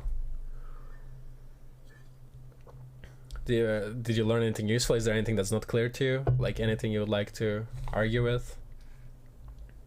No, because like the most problematic part always is the lane for me, but we already saw it with Yeah. like the So wasted and not playing together with the support. yeah, I think if you liked playing with your support, just like both review the game together and think about when you guys could have played more together and just like communicate more, even if it's just like a simple, okay, I want to last hit this, or I want to use my Q on this guy, be it Karma or like any support really. Just like always say what you want to do, basically, so the other party can like accommodate. But yeah, yeah, thanks for participating, man. I appreciate it. It was fun. I hope you learned something, and yeah, I mean, I hope it goes well for you in the future. All right. Yeah. All right, man. I'm gonna go now. I'm gonna continue streaming. So yeah, have a nice day. You too. Goodbye. All right. Bye bye. Sheesh. All right, guys. Is anyone still here?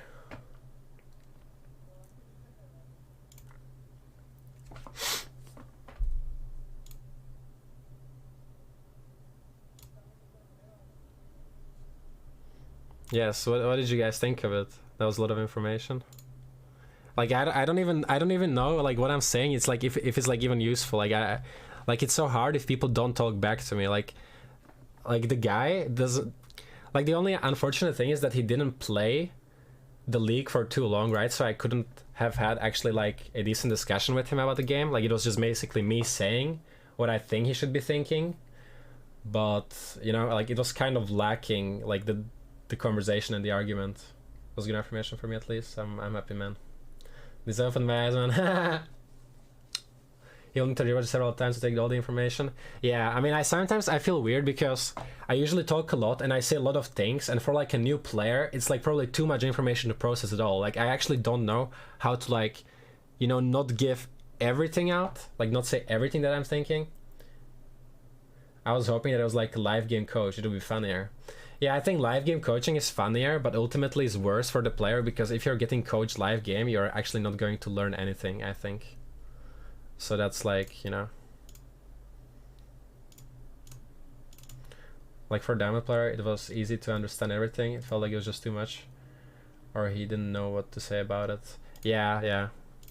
I mean, it's fine. I think, like obviously if you're a gold player and I give him like this kind of information, then I don't think he's going to be able to say much because he hasn't played the game for long enough. But I think he was already like pretty good for playing the game only for 3 years. Like pretty okay. Maybe next time we coach someone from high elo. How about that? The thing for me was that you said that he shouldn't leash, but in the Zillow you will automatically flamed and inset by your jungler if you don't leash. Yeah, then say you can't leash. Like, okay, you need to realize this. There is no written rule anywhere that you have to leash. It's not a written rule. So if you're not leashing, you can communicate it to your jungler at the start of the game, and if he wants your leash still, well, then it's like him saying he wants a leash and you say you don't want leash. You know, it's a statement against statement, so you actually shouldn't care. It's not a rule that you have to leash.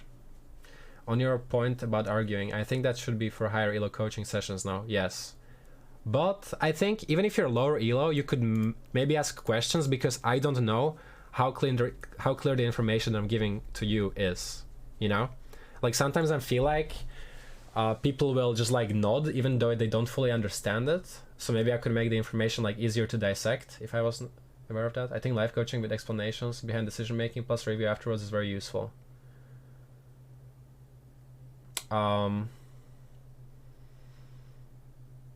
Well, that's the thing though. Like if you're playing bot lane AD carry, for example, like I can't live coach you because there's so many, especially on AD carry in laning, there's so many little windows that like open and you have to like seize them really fast, and I can't just tell him do this or do that. It was really cool, don't worry. Thank you. Yo, Artlord, thank you for the tier. Thank you for the 5 months. Appreciate it, man. Live coaching is dog water. Like, guys, live coaching is the biggest meme ever. Like, imagine I'm Johnny. I play League of Legends for 1 year and I want to get coached, and I go into a game. I'm already like stressed about getting coached, and then someone is like screaming at me, telling me to do something that I don't even understand. It's way better if the guy or the person that wants to get coached records their game from their POV when they're playing relaxed in like how they normally play, and then I go over the game with them and they tell me what they're thinking, and then I tell them what they should be thinking and or like what they should be doing. Maybe worth asking for why he made specific choices in places before explaining what you would see as the best choice. True. Tried to do that, but I didn't do it enough. So awkward and often ends up in them running it down. Okay, you know what? Like legit, Nice has the easiest job ever. He just sits there live coaching people for $350 an hour. Like, you guys have no idea. Like, live coaching is so effortless for the coach. It's insane. It's actually so effortless. Like, if I live coach someone, it would be with zero effort. Literally. Like, I wouldn't have to put any effort into it whatsoever. I think you were too fast for the guy. Things you see immediately, he doesn't. But he was very quiet in general, so it might be wrong. Yeah, but he'll be able to rewatch it again, and he'll be able to like go at a slower pace. I do think I was fast for him. That's true. Like, I generally am very fast when it comes to me coaching, because there's just so much to be said and so little time. And League of Legends is like such a complex game too. You'll look at it back a year from now and understand if you didn't know. Yeah, I mean, that's how it works. Like, when I was also getting coached by better players when I was starting out, like at first they were telling me all these things and I actually wouldn't be able to understand them at first. And after the years of playing, I reached some of these conclusions on my own, and then I was like, wait, they were actually right all time long. I think live coaching is good if you want to focus on improving your macro and broader decision making, not so much telling what to do in lane. Yeah, but there is no benefit to live coaching, trust me. It's like, in the end, I will tell him to do something that he doesn't understand. He will do it, but he won't understand it. If he plays the game and I talk to him after, he will still do the same thing, but he might understand me in the review. You know? Yo, SH1LOL, thank you for the prime, and appreciate it. Sometimes I think that maybe people that buy coaching from Nice have some kind of fetish and just like to be insulted for an hour. Okay, I will explain to you. I will explain to you why Nice gets so many people buying his $350 coaching, okay?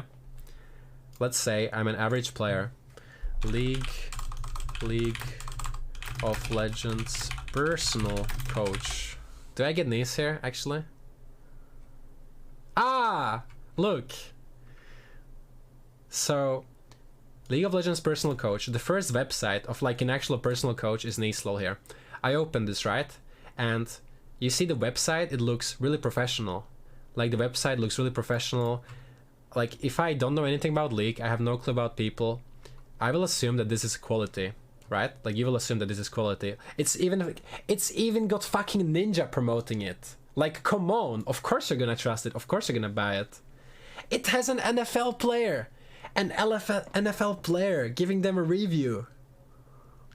And a singer. Like, this guy is a genius in marketing. Like, he can sell a product, and that's what matters, right? Like, he can actually sell a product. What if Nice is 500 of Q? He live coaches them so he can tell them they play so bad, and then he points out the obvious and what they should be doing. True. These quotes. Yeah, it's like, this is why Needs gets people, because you as a starter, you are like, basically you are tricked into thinking that you're getting your money's value, but you are not, right? And that's the problem. And that's, well, it is what it is, right? Like, you can't blame Nice for it. He's just doing what he does the best, right?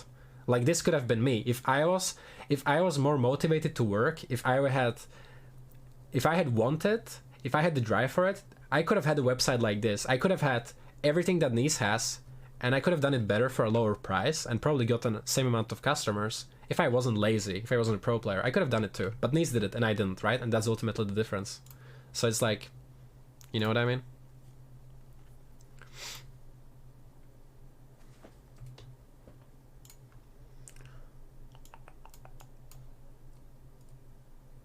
Also, I can't get a league game nowadays. Look at this queue. 7 minutes into 5 minutes, okay. It's how the world goes, indeed.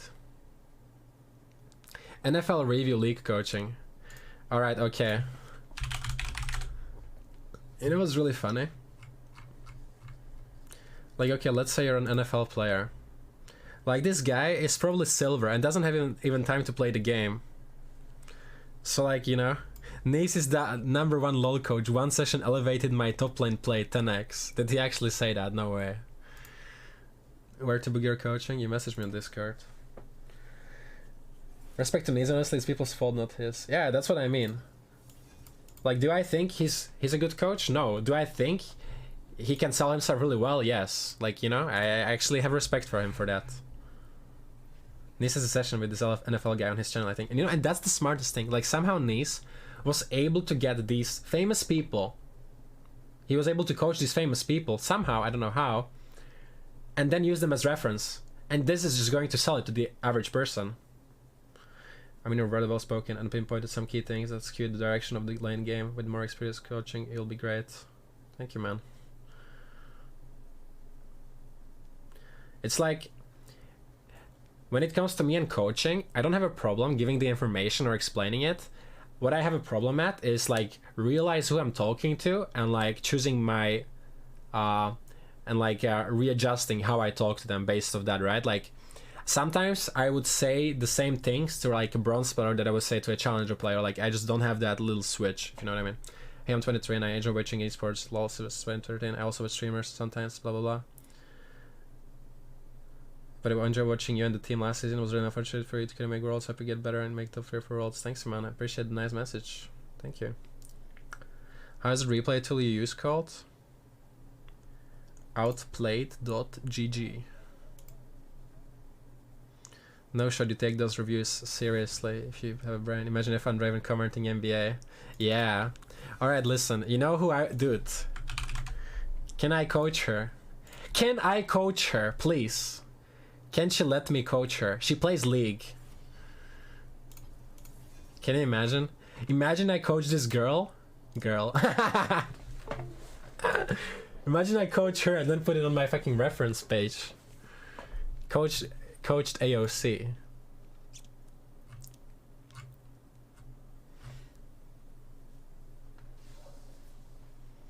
A diamond coaching session would be lit. Yeah.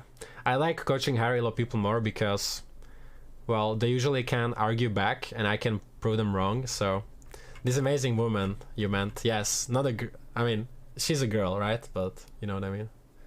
That AOC woman is cringe. No, she's not.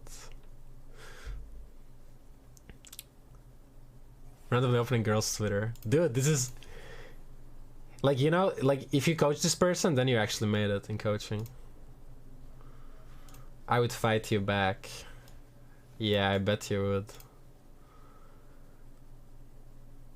Why, we don't even follow her?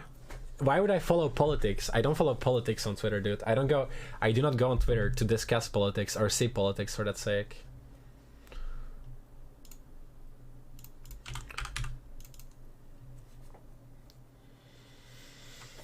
Alright, chat. I will just play mages today. Because I have too high ping to play the carry. Will they go for career boot camp? No, there's no time this year. Alright, okay. Guten Tag. Guten Tag, Bruder. Bruder. Dude, German is so weird for me to speak. I can't.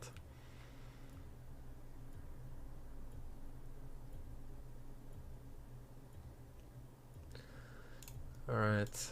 But if you follow her, she will notice you and then she'll ask for coaching sessions. Dude. She has 14 million followers. Do you think someone who has 14 million followers even gets a notification when someone like me follows them?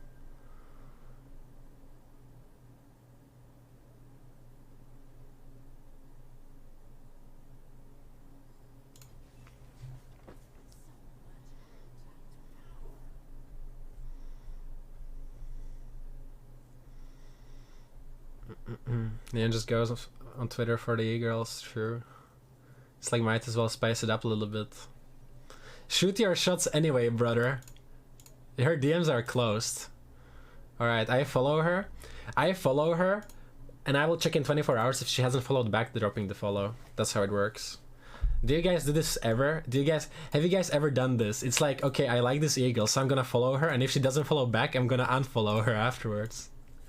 I won't lie, I did this when I was younger. No. Alright, what's a good skin? Tell me a skin that's broken. Chances are 99% they will not follow you. True.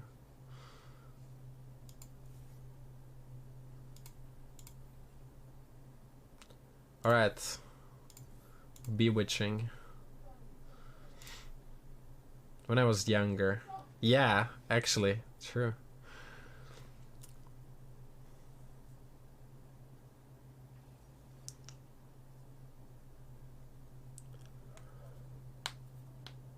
Dude, we have a really broken bot lane here. If you're verified, then sure. Can you still get verified without paying?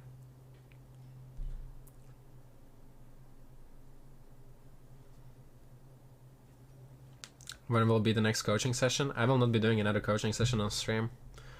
Simply because I'm doing this because my ping is too bad, and I wanted to try something else for today because I'm also here. How long are you staying there? I'm staying here. This is the only stream from here. Tomorrow there's no stream, and after that I will be somewhere else again.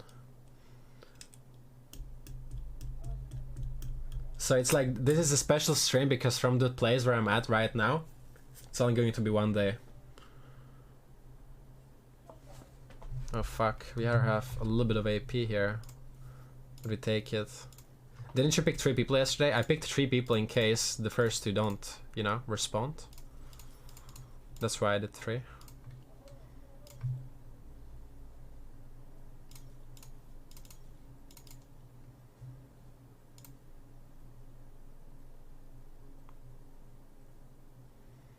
At the beginning of the new month at another place. Sounds like it's starting a new job at that time. It does actually sound like it.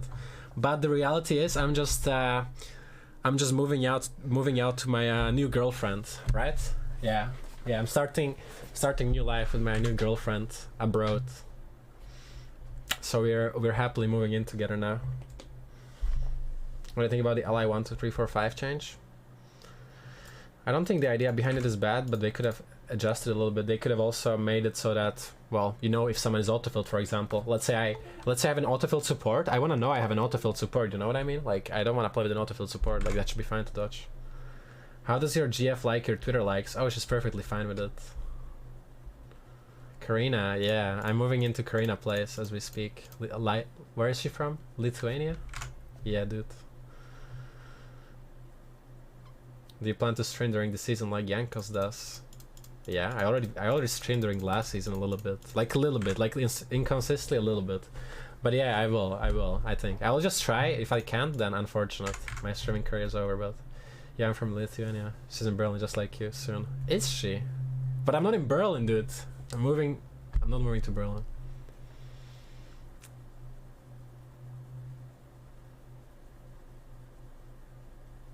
Karina. No, it's not Karina, it's Karina. It's a different one, I think. How many schools are winning next year? I don't know what you're talking about, man. I am becoming a streamer for next year.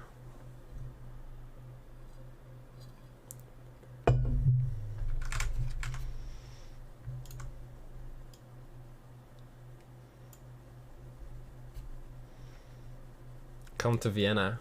Dude, okay, I was legit thinking. I'm legit considering it, because I want to find a place to move out to. Like an actual place. And I was thinking Vienna also because it's close to where I live and it's a big city. I need a big city. Yes, stream flying with bro, pretty cool. True. Did you fly or drive to Berlin when you went? When I went to Berlin before, I always flew.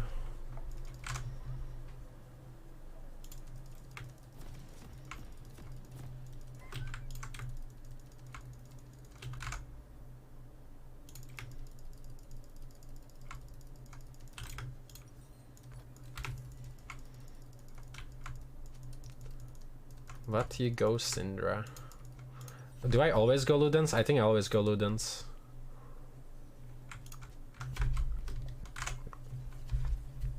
Vienna has really high value apartments. They are hard to get it if you're not Australian. Austrian, really?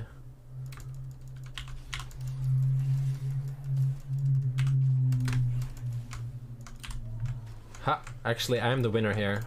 I'm the winner here. I mean, he did get his mana flow, but I'm the winner. I got my mana flow too.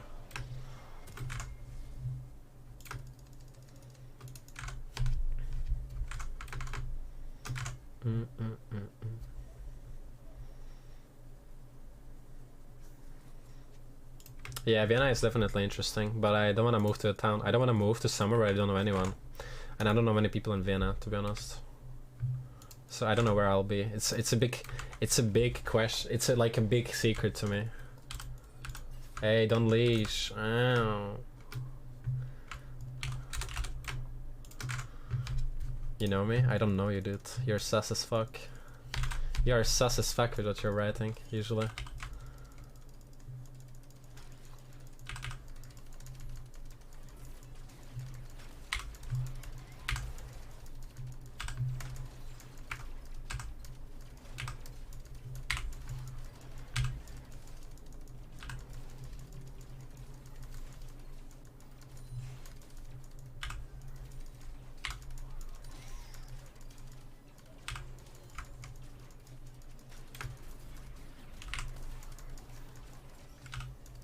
Oh.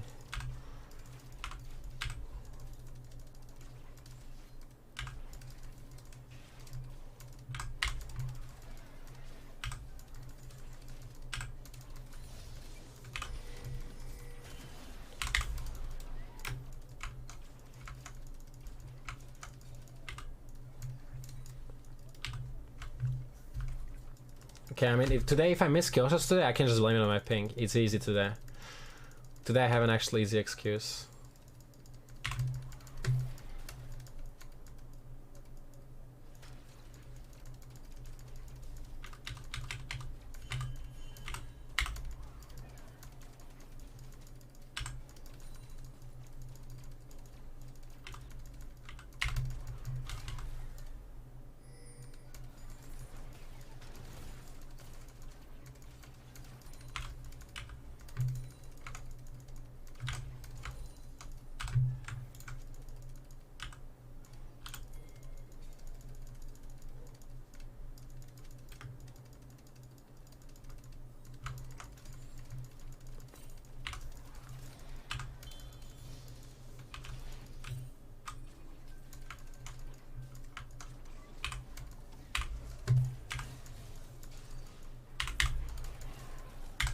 Okay, big.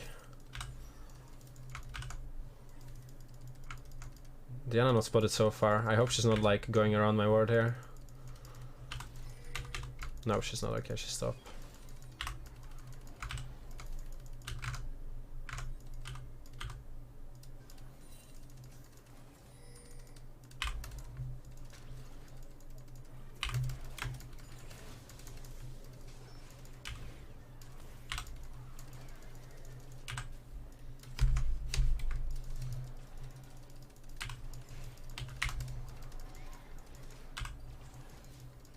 Oh wait, the stacks, I can see it on them. That's kind of cool.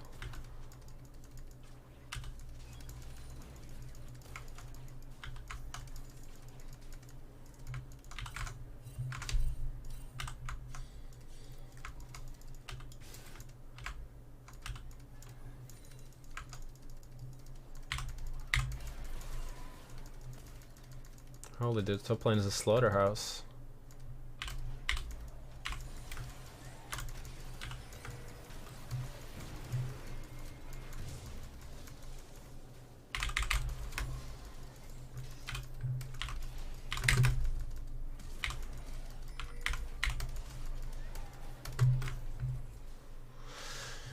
Sucks.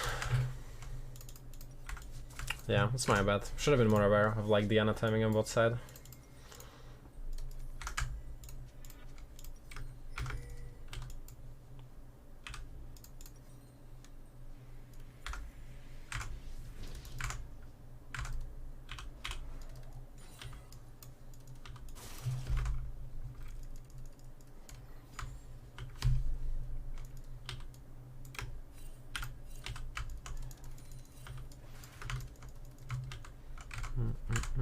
are you? I'm great. How are you, man? Enemy has lethality virus, but I think lethality virus is trash into Kazak's Yasser. The Kali?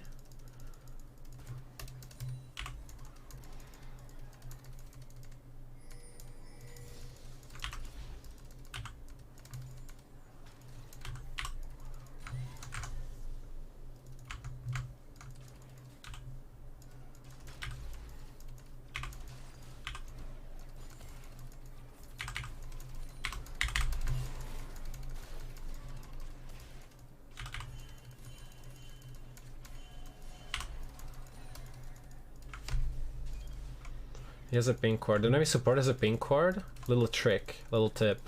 Word here. Boom. Or mage's bot lane meta? I think Syndra is OP bot, because Syndra is OP right now.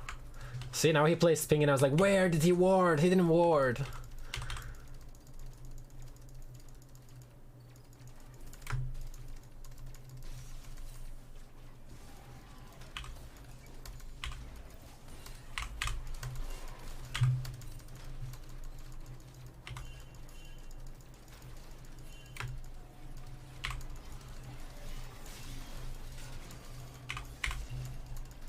Oh shit.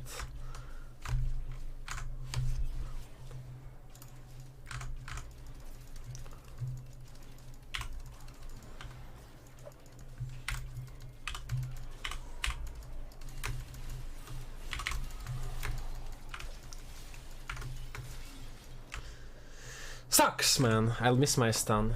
Happens. My mage's spell carol is pretty reliable. I just had to pick them. I don't think it's too bad this game, but my team picked too much AP. We have triple AP champ, it seems.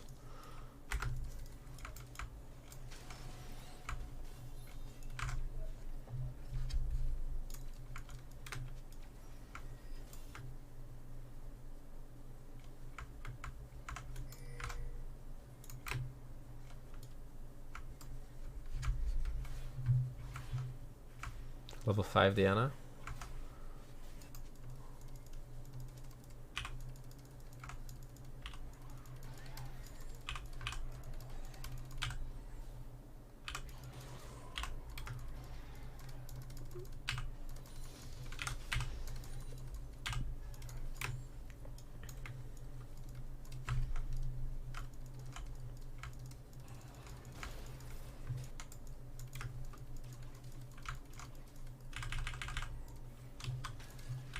Oh shit, missed, man.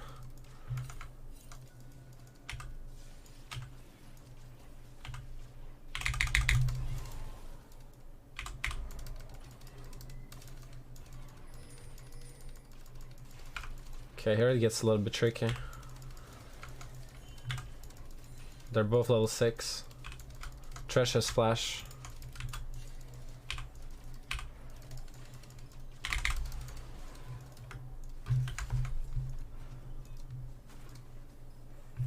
What is this tower doing, dude?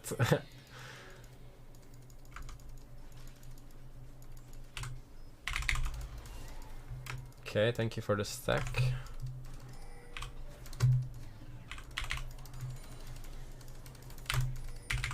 Oh!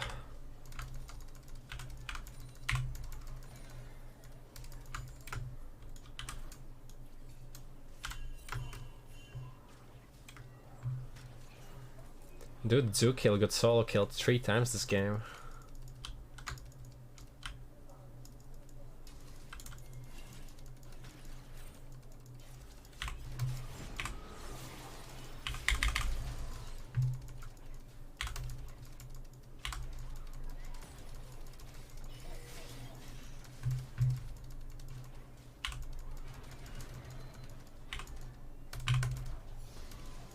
Nice old noob.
Fuck, I was considering TPing to mid lane there.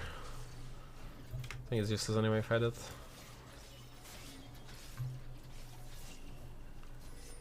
Oh wow, Omega Grief.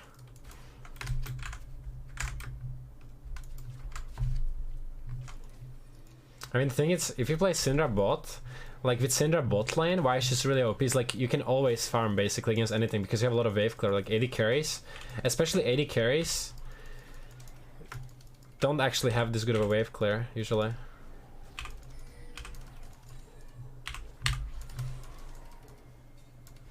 Oh fuck, report me for missing that one.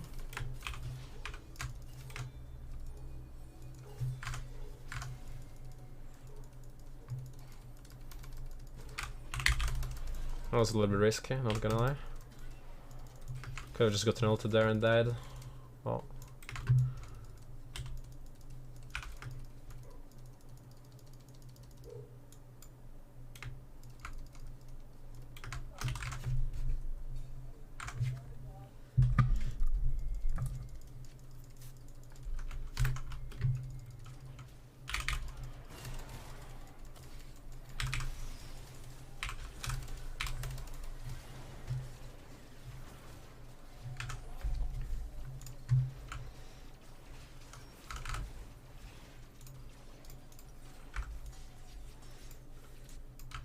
Yeah, it's not too fun now when these guys can play 1v2 against me like this.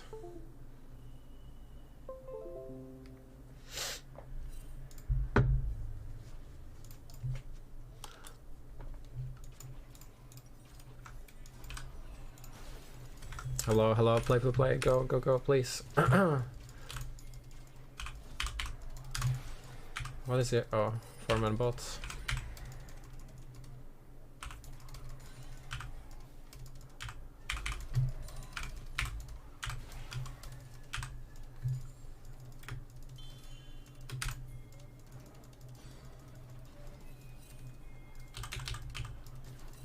No flash on this guy.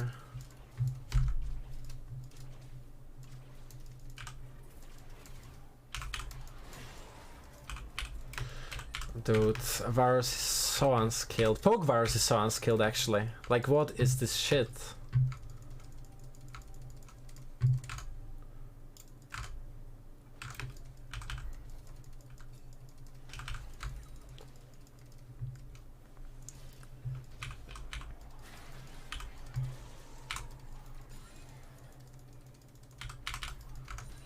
Alright, I leave bot now.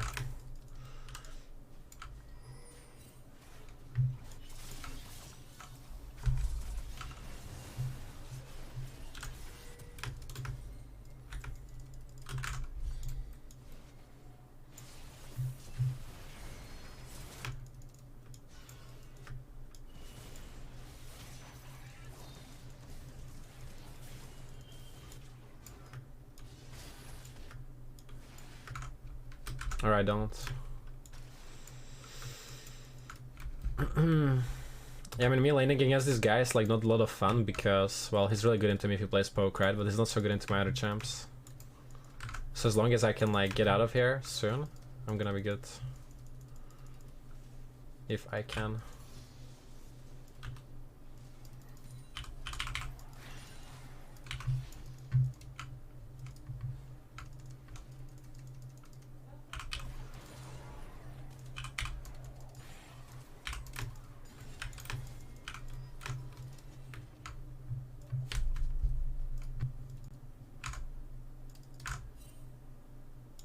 Varus is good into your comp. Not really into my comp. He's good against bot lane though. Like, he's good against us on bot. Like, really good.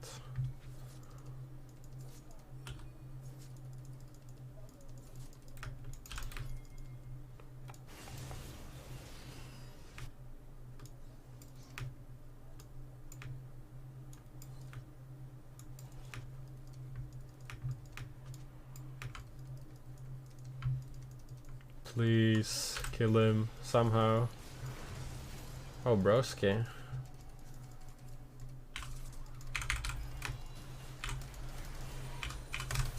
Oh, I missed my flash. Or fucked it up, but I think he still kills him. Right?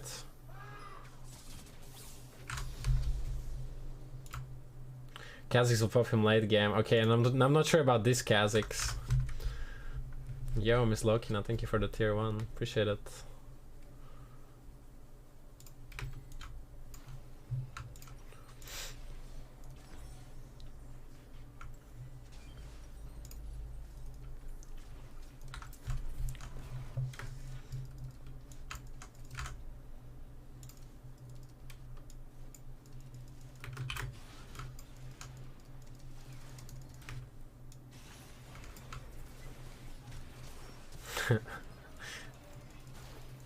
Nice. Okay. Okay, there is the Kazakhs popping him. Sheesh. That was really close.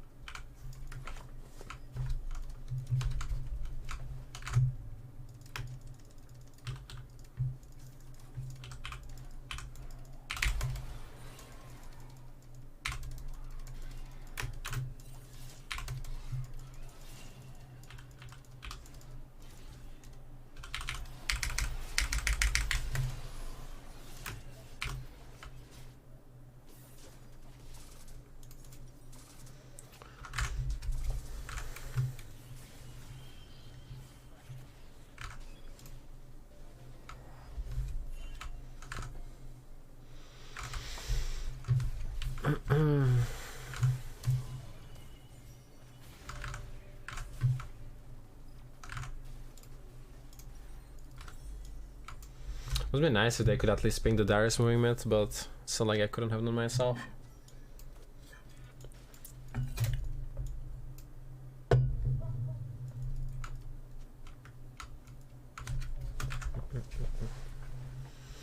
We just run it down when we play mages today.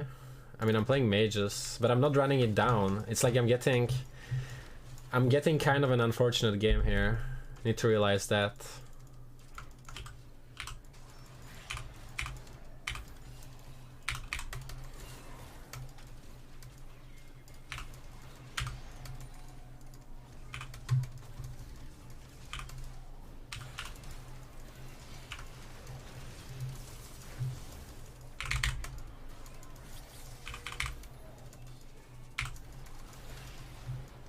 But I'm OP. I'm actually OP. Oh my god!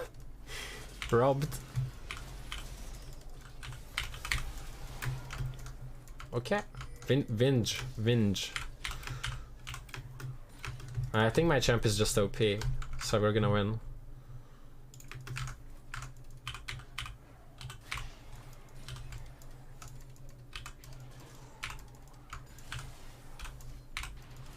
What is this guy doing?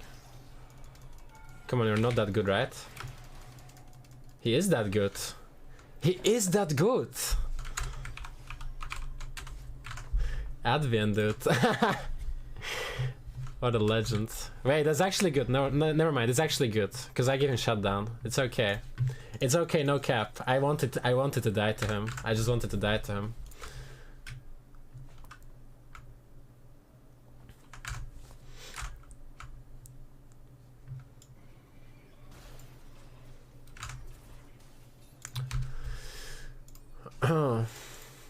Okay. Okay. Fresh damage.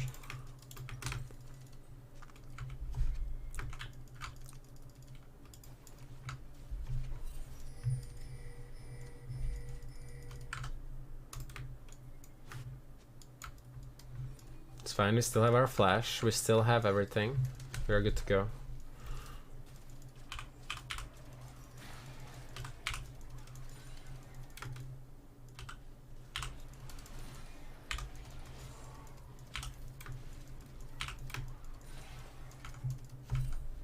Just one thing that I noticed, if you're losing on Syndra, you get stacked slower. You don't have good ability to poke.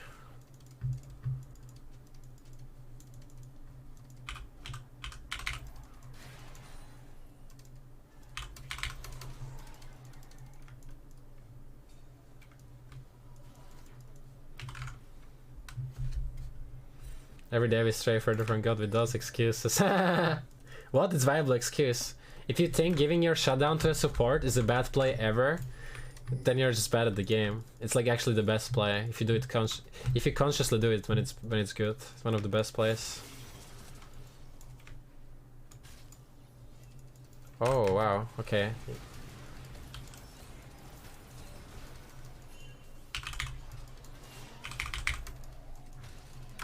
No stacks for me.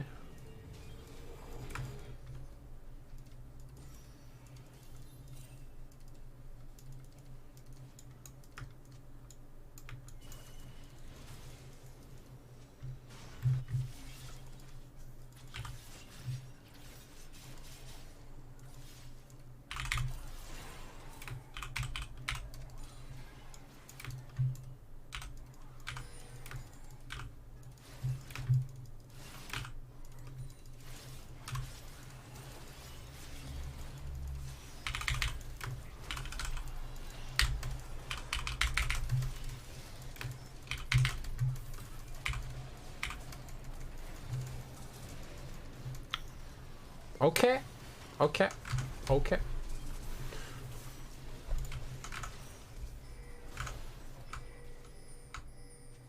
Never mind, Poke Virus is OP. I take it back. It's actually OP.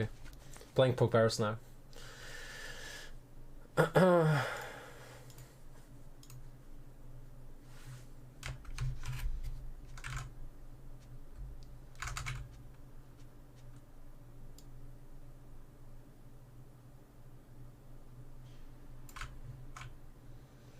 I still Baron and kill 4 people if this guy doesn't hook me 3 times.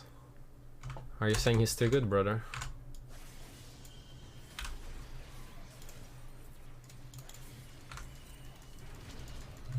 Lol, kick. Never mind, kick on me.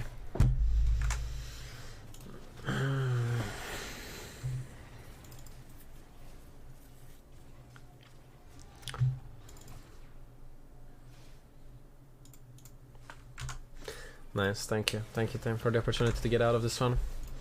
It's fine, it's just go next. We just go next. I can do like one more, and I think Poke Virus. I'll do Poke Virus. I wanted to do Poke Virus with the same build before. I was like, why are people not playing this on Poke Champions?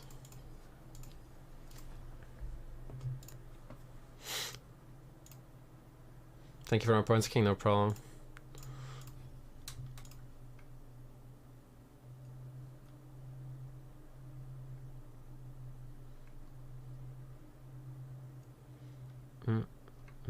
The insanity that is DRX management and why POC couldn't stand the LCK. Okay, too long.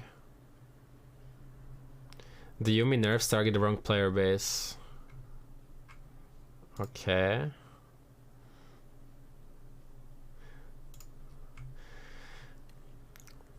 DRX wanted to stay as 5, but it didn't work out. POC has a lot of affection for DRX. Wanted to stay even if it was him, but it just didn't work out. Things that didn't qualify for Worlds already started free agency, came back from Worlds, and the teams already figured out. Oh.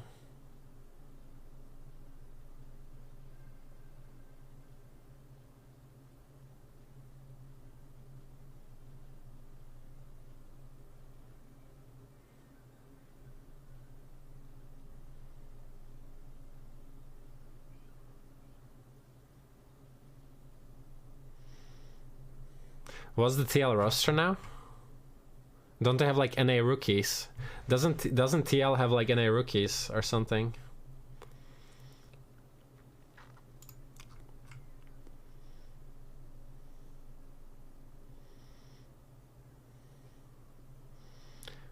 Summit Piosic. Mid lane is unknown. AD carry is Yeon?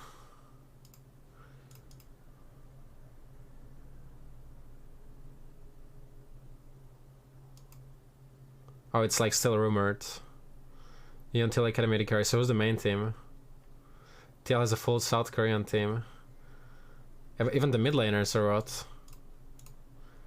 Who are these guys actually? Oh, this guy's Academy. Hyri. Leaguepedia.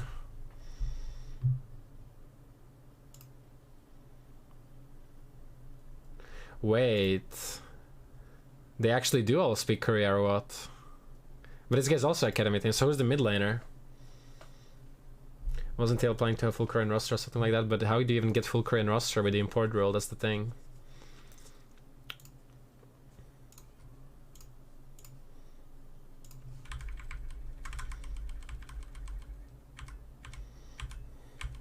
I mean, it's like if you play against Thresh, like you actually need to put extra brain cells into play. Because here, Diana topside, right? Kills Kha'Zix, bases, and it's like she will obviously always like lane gank here, so like you actually need to have really good tracking of enemy jungler if you want to play against Thresh, which is what I didn't have this game, so we both ended up dying to his gank here. It's really obvious you're going to get ganked here always.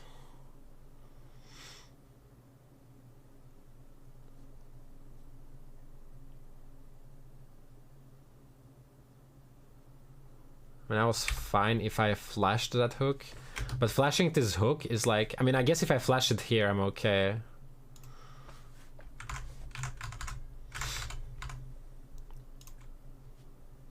Would you say Cinder about Disaster? I'm not sure. I think it's good. I mean, I played because it's kind of fun. It's like fresh. It's like something new that I didn't play before.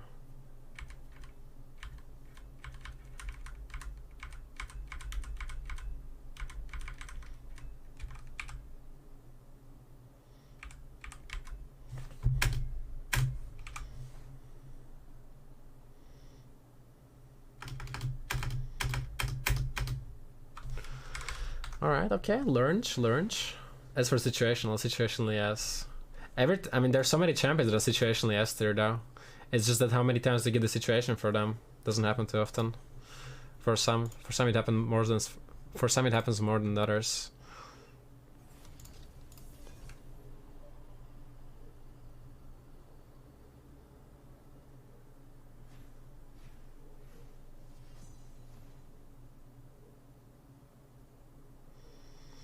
Bo started off dominating established LPL junglers including Cars and Tarzan, but his max fixing scandal resulted in his suspension from playing Pro League in China.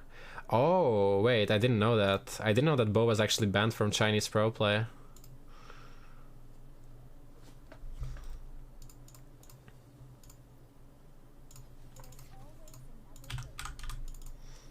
It's kinda cool.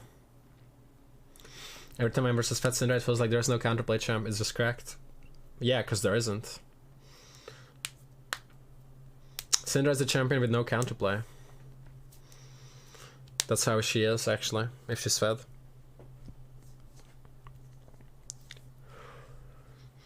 Boy's not banned, he's allowed to play? Then this article is misleading.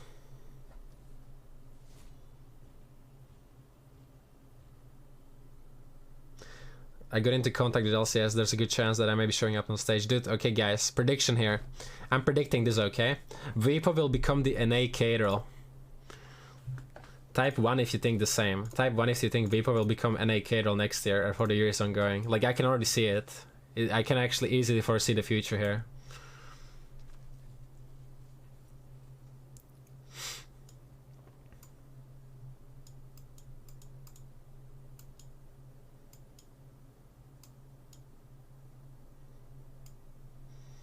Okay, 2 guys think so. It's not a lot. 4-0.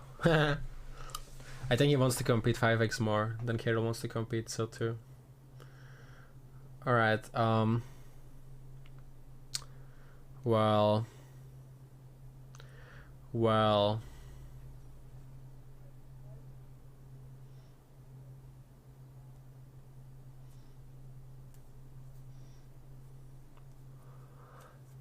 thing is, you're always... Actually, never mind. I mean, it's like, obviously, if someone is a pro player, they will not say that they don't want to be a pro player, right? Because this is like their primary goal, but... You go Syndra. Yes. I go Syndra again, whatever. We were so much better than Caterl, so no comparison. It's just, that's what I think. Because if he can't, like, he expressed that he wanted to stay in NA. He expressed that he wanted to stay in NA, and now he's not joining a team, so he's going to be streaming and doing, and going on, well, the cast. Both banned because of match fixing Challenger League. Yeah, I know, I just didn't know, like, details of that.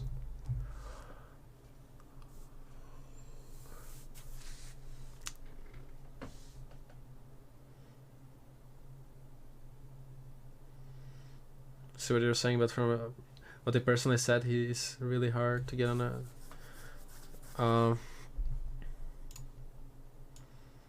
Yeah, I don't know. I don't know anything about the Beeple situation, so I will not comment on it. I just know that I think he said it himself. He got offered by Vitality, but the offer was too early, so he declined them, or something. Okay, I think we go MR here against Karma.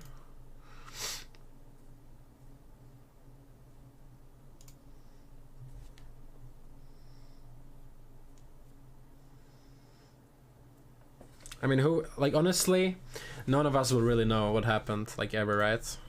To be honest. So it's whatever.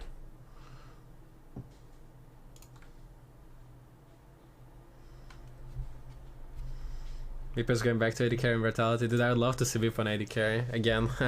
Like an actual AD carries.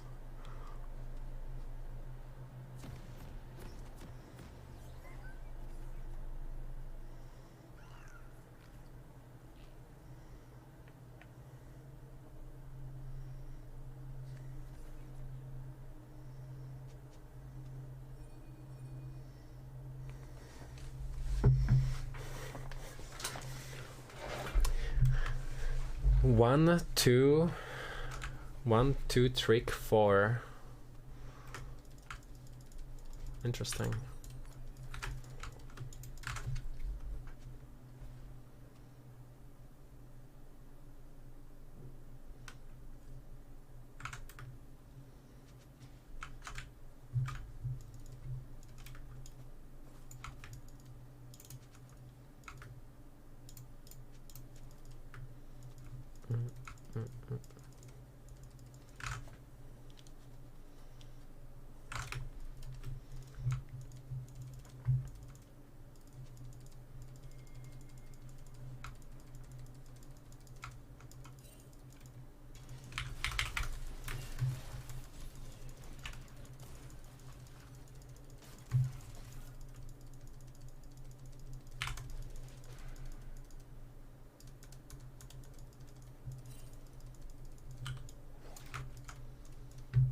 But why do people leash nowadays? It's so useless now.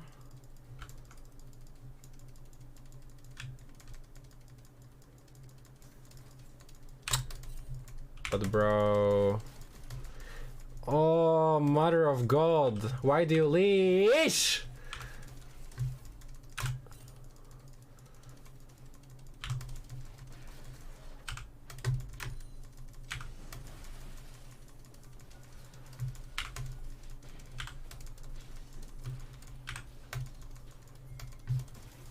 Okay.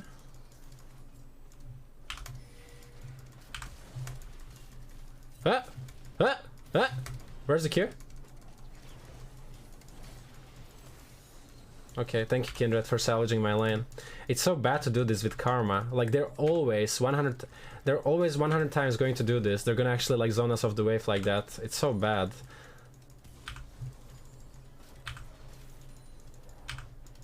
Like, look, I actually lost so much XP.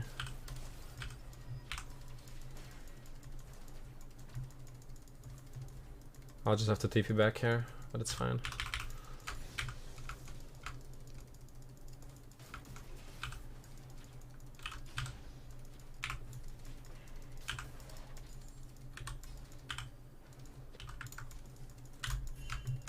You can base if you want.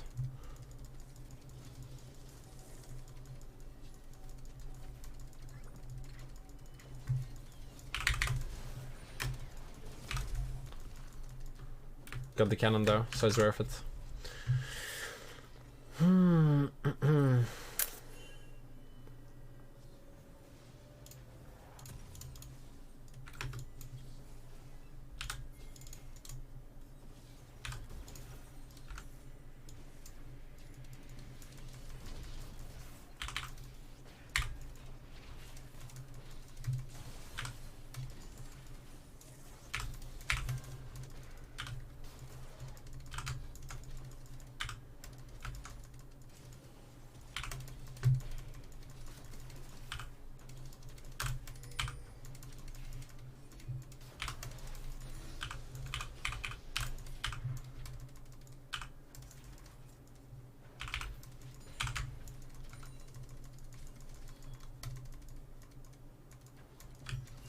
Nice. Making him stay here is really good. Okay. If Ezreal shows here, then we don't push. That's just how it is. Okay, he stopped.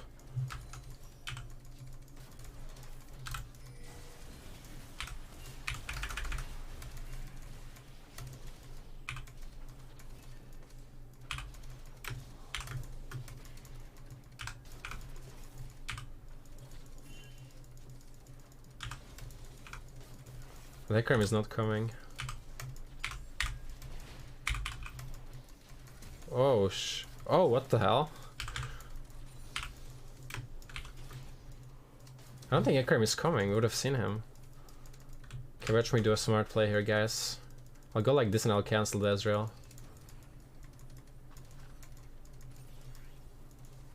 Nice. And now I will press B here. And he will stay and Kindred will kill him. Okay, never mind. But he loses a lot by cancelling him there, so it's fine. Camille jungle playable? I don't think it is. I think the clear is still too bad. Like the other junglers just out clear her still.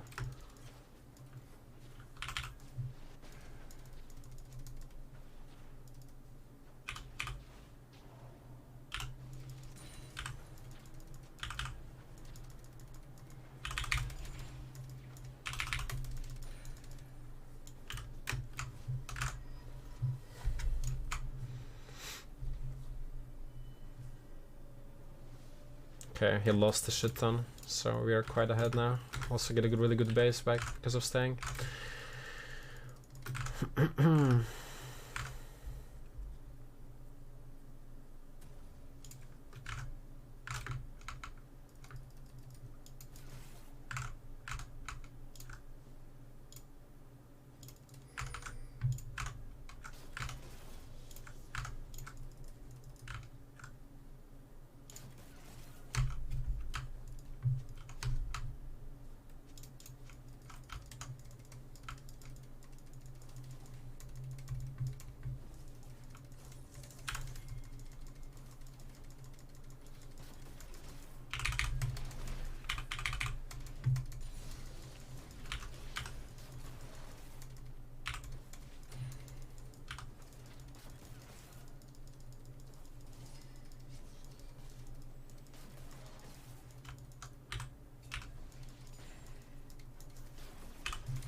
Okay, I still have a nice juicy plate left, so that's really good.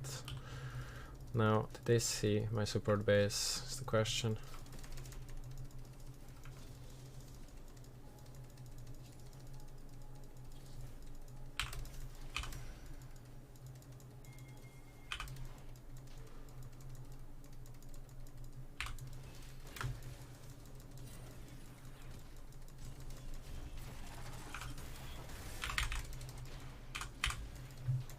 I missed this, huh?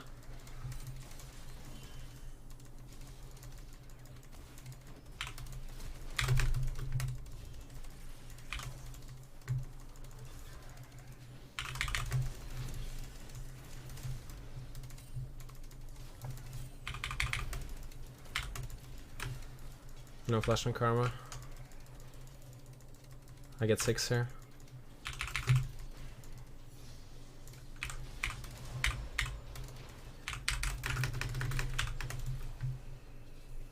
Okay, I have TP, so it's okay. Big shutdown too. What the fuck, dude? Hecarim is there with 5 kills. What is fire to go to for that hairstyle K-drama?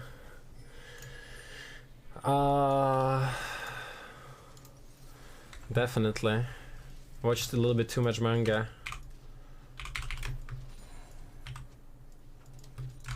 Mr. Weebler.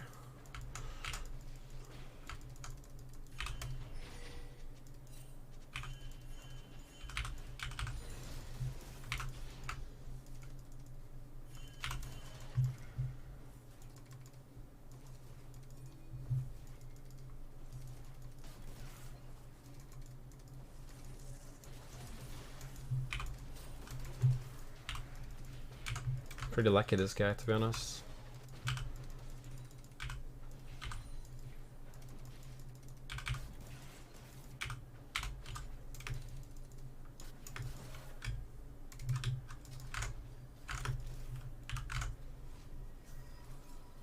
There's an anime filter trend when reposting yours. Bro, I don't even watch anime.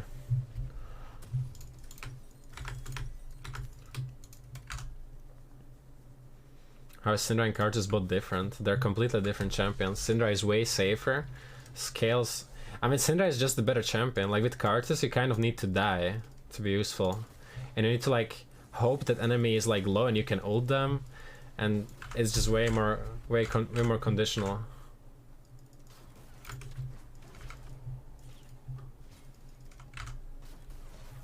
Your decor has changed? Yeah, my house skin. Oh wow. Ah, my bad.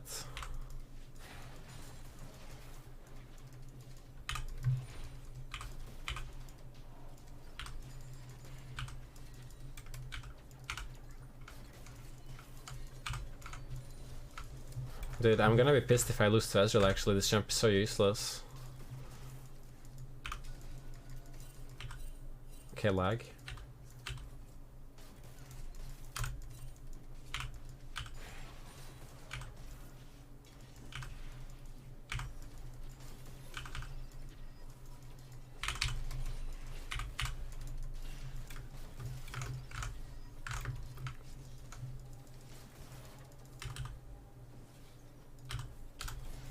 Enemy card. Oh.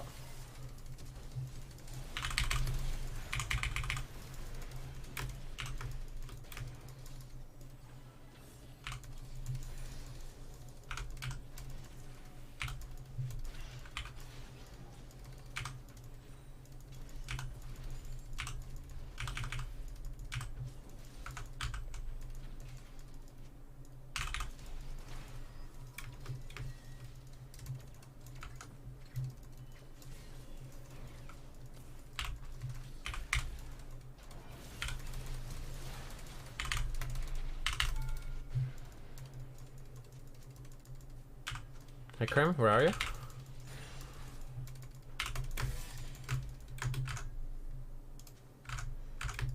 Hi, what's up, man? I mean, Syndra is just OP scaling. Like, your scaling is super OP on bot lane. You have only good matchups on bot lane, and you're just gonna scale for free. So if you have good team comp and you can play Syndra bot lane, you are really OP, I think.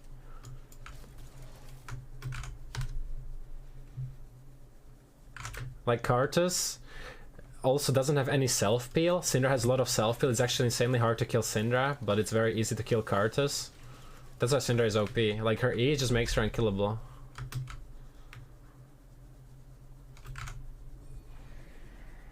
We need a real boyfriend officially. I wish, dude.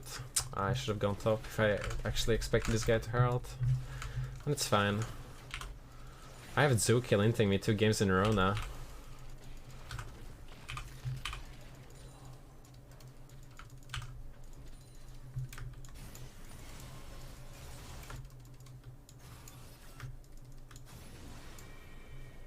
Oh!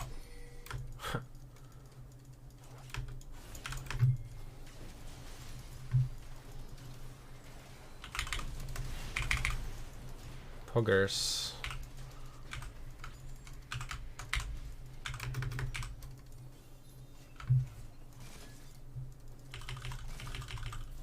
This is worded for sure, right? Yeah.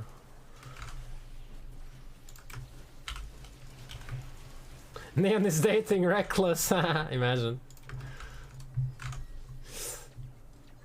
Favorite neon color? Pink. Pink, purple actually. Easy. Oh, I missed the plate.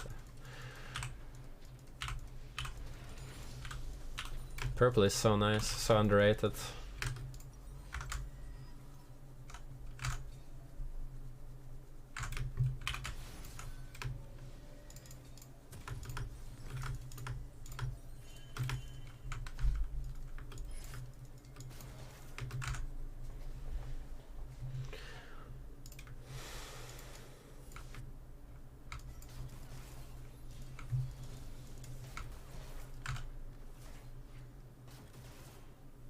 Leclerc did say his bye. Wait, did he? You're capping. It's like you can't say that because you're giving me hopes.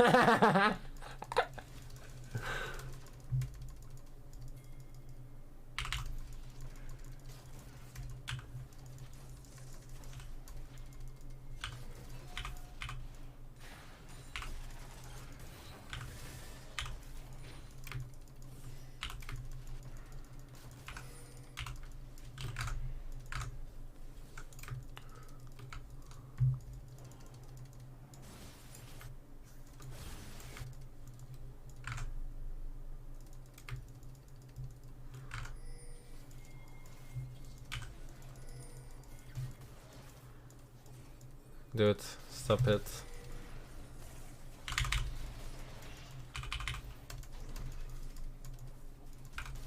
Why is my damage so high actually? It's OP.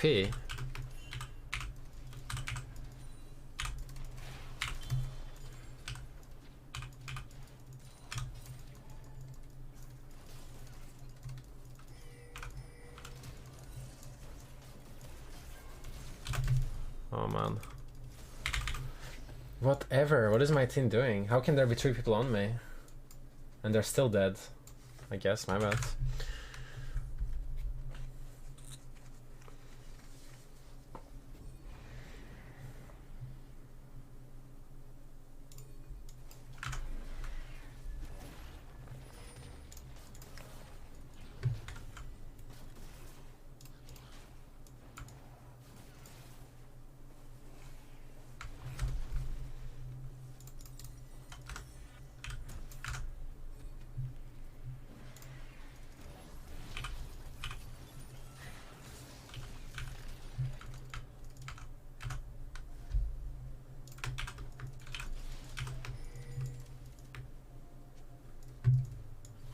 Alright, my E is now OP, but enemy Hecarim is completely broken, so I need to go Zonias, I think, if I want to play the game.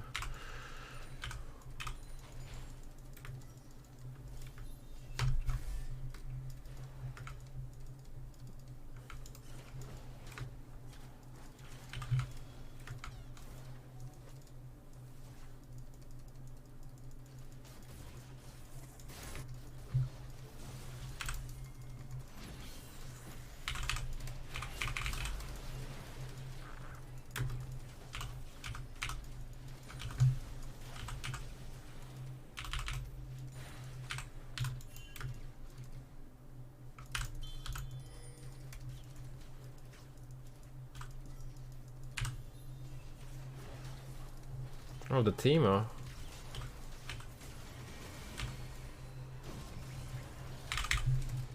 Oh, putain. Actually, I don't think it matters.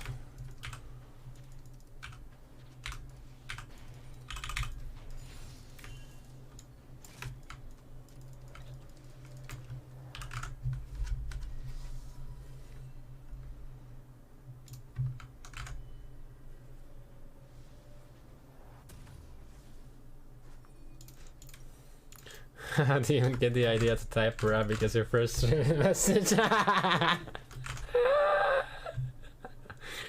Yeah, I know.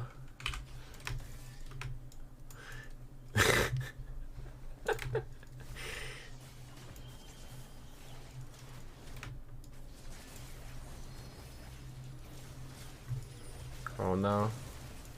Terrible.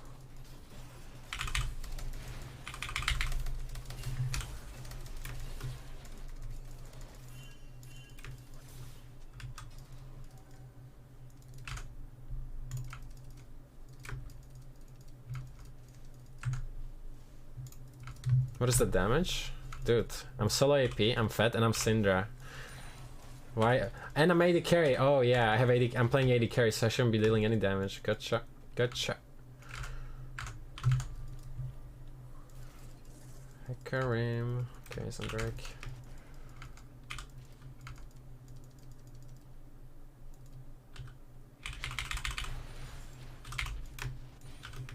The fact that you have 2 Q stacks is so OP actually.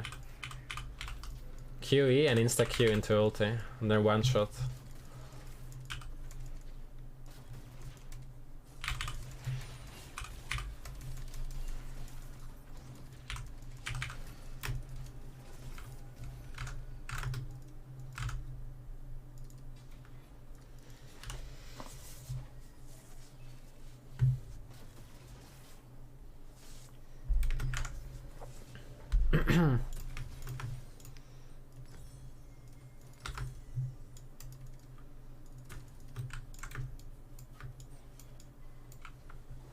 Oh no, dude. Okay, but I like my will to play this game has just decreased. Hecarim built the most OP item in preseason. He actually, this Hecarim is a genius. He buys both of the two most OP preseason items.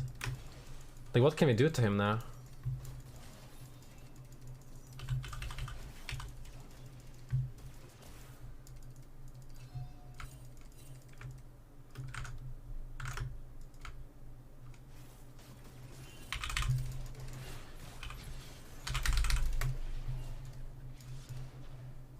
Okay.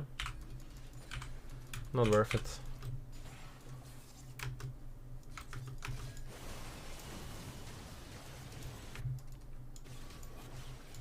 Oh no. I can't help them now. I should have anticipated him TPing actually, if I was better.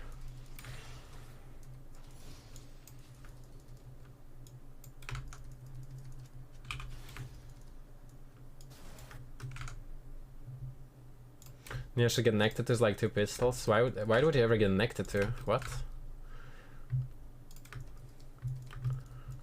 It's like I want to be able to get a job after esports. Or well, I want to be able to get a job. Dot.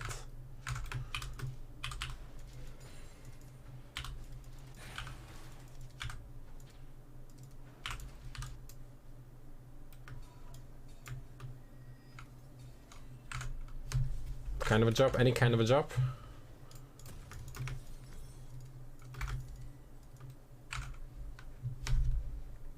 World Captain Hansen, his neck is crazy.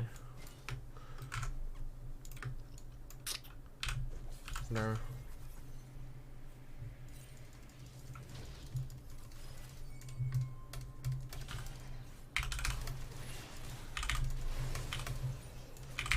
No! Dude, I couldn't press my fingers. To Sonia's. It's my bad, I guess. I shouldn't listen to pinks. I shouldn't TP there. Oh, I wanted to do too many things at once. Too many buttons to press.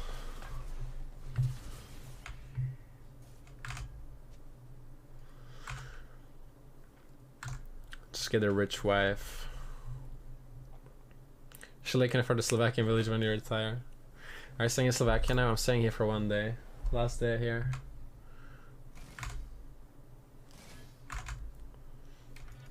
No. No surrender. You guys need to suffer here, please.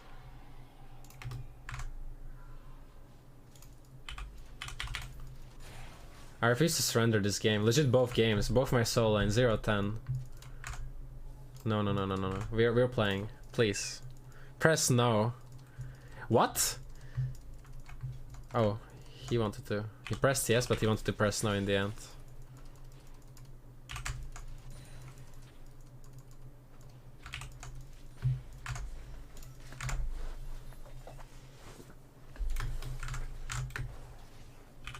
Let's be real, bro. You're gonna be full-time straight after you retire from LEC. Dude, if the titles part were true, it would be kinda nice. Oh wait, did I take the camp as well? I think I took the camp as well. That's really huge actually, winnable now.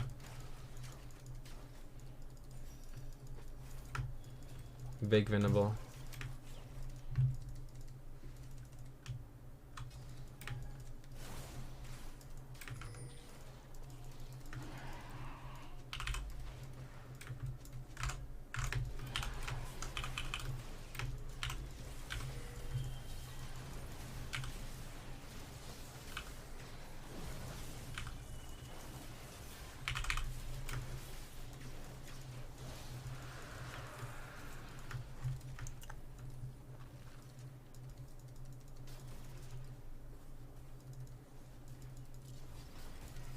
Monkas.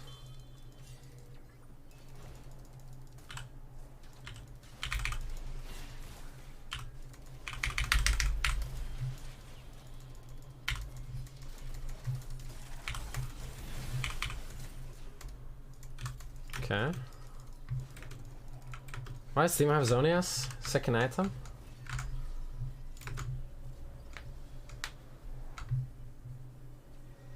Also, why do I have an amplifying tomb? That is fake data. I'm not playing this. I can't get his protein to save him. True. He's a noob actually.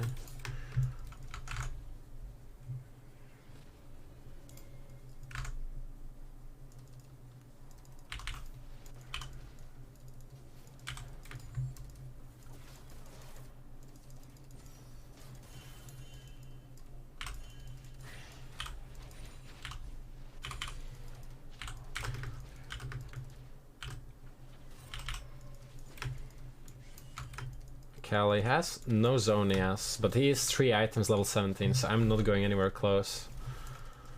Also, I think we just defend, no? Shouldn't we just defend?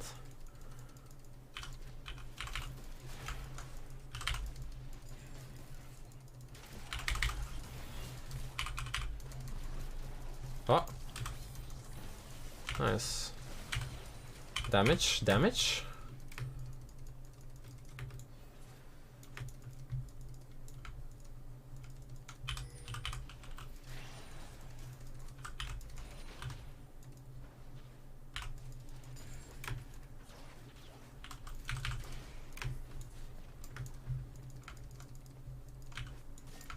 Does Akali have TP though? Maybe for some sexy TP flank.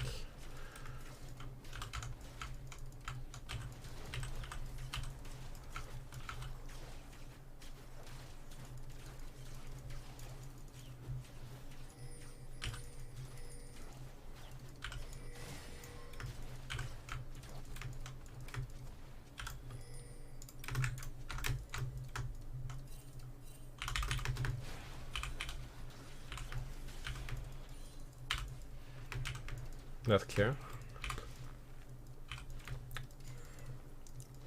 It's like if I can somehow now farm to my Rabadons and get 690 AP, that would be nice.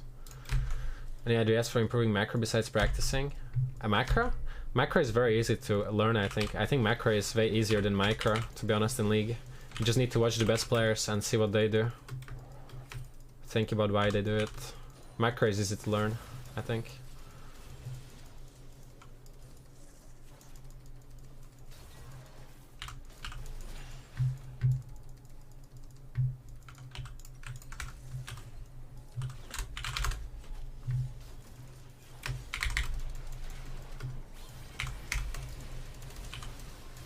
Wait! What?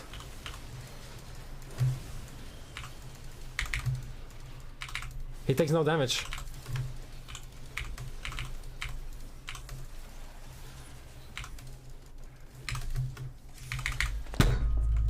What? Wait, what happened there? Did you see that?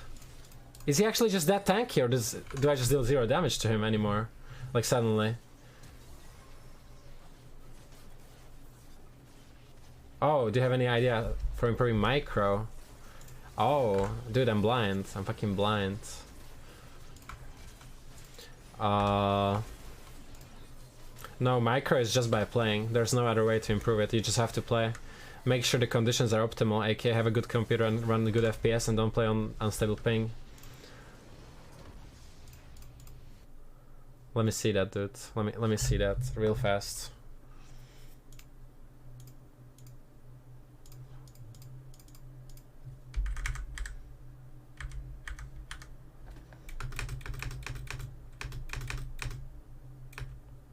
Oh, look at him. Look at that Hecarim after Syndra ulti. Dude. Alright, anyways guys, this is the last game for the stream. Thanks for coming. I'll not stream tomorrow. Tomorrow there will be no stream for technical issues tomorrow with my stream. Yeah. I have some other business to attend to today. I need to do something. So yeah, I will see you Friday. I'll see you Friday. So have a good one, guys. What am I going to do tomorrow then? Technical issues? Yeah, it's technical issues. Alright, tomorrow no stream, Friday stream. Have a good one, guys. Technical issues with the GF? Exactly. Me and GF are going for a breakup. We need to go break up properly. Alright, see you guys Friday.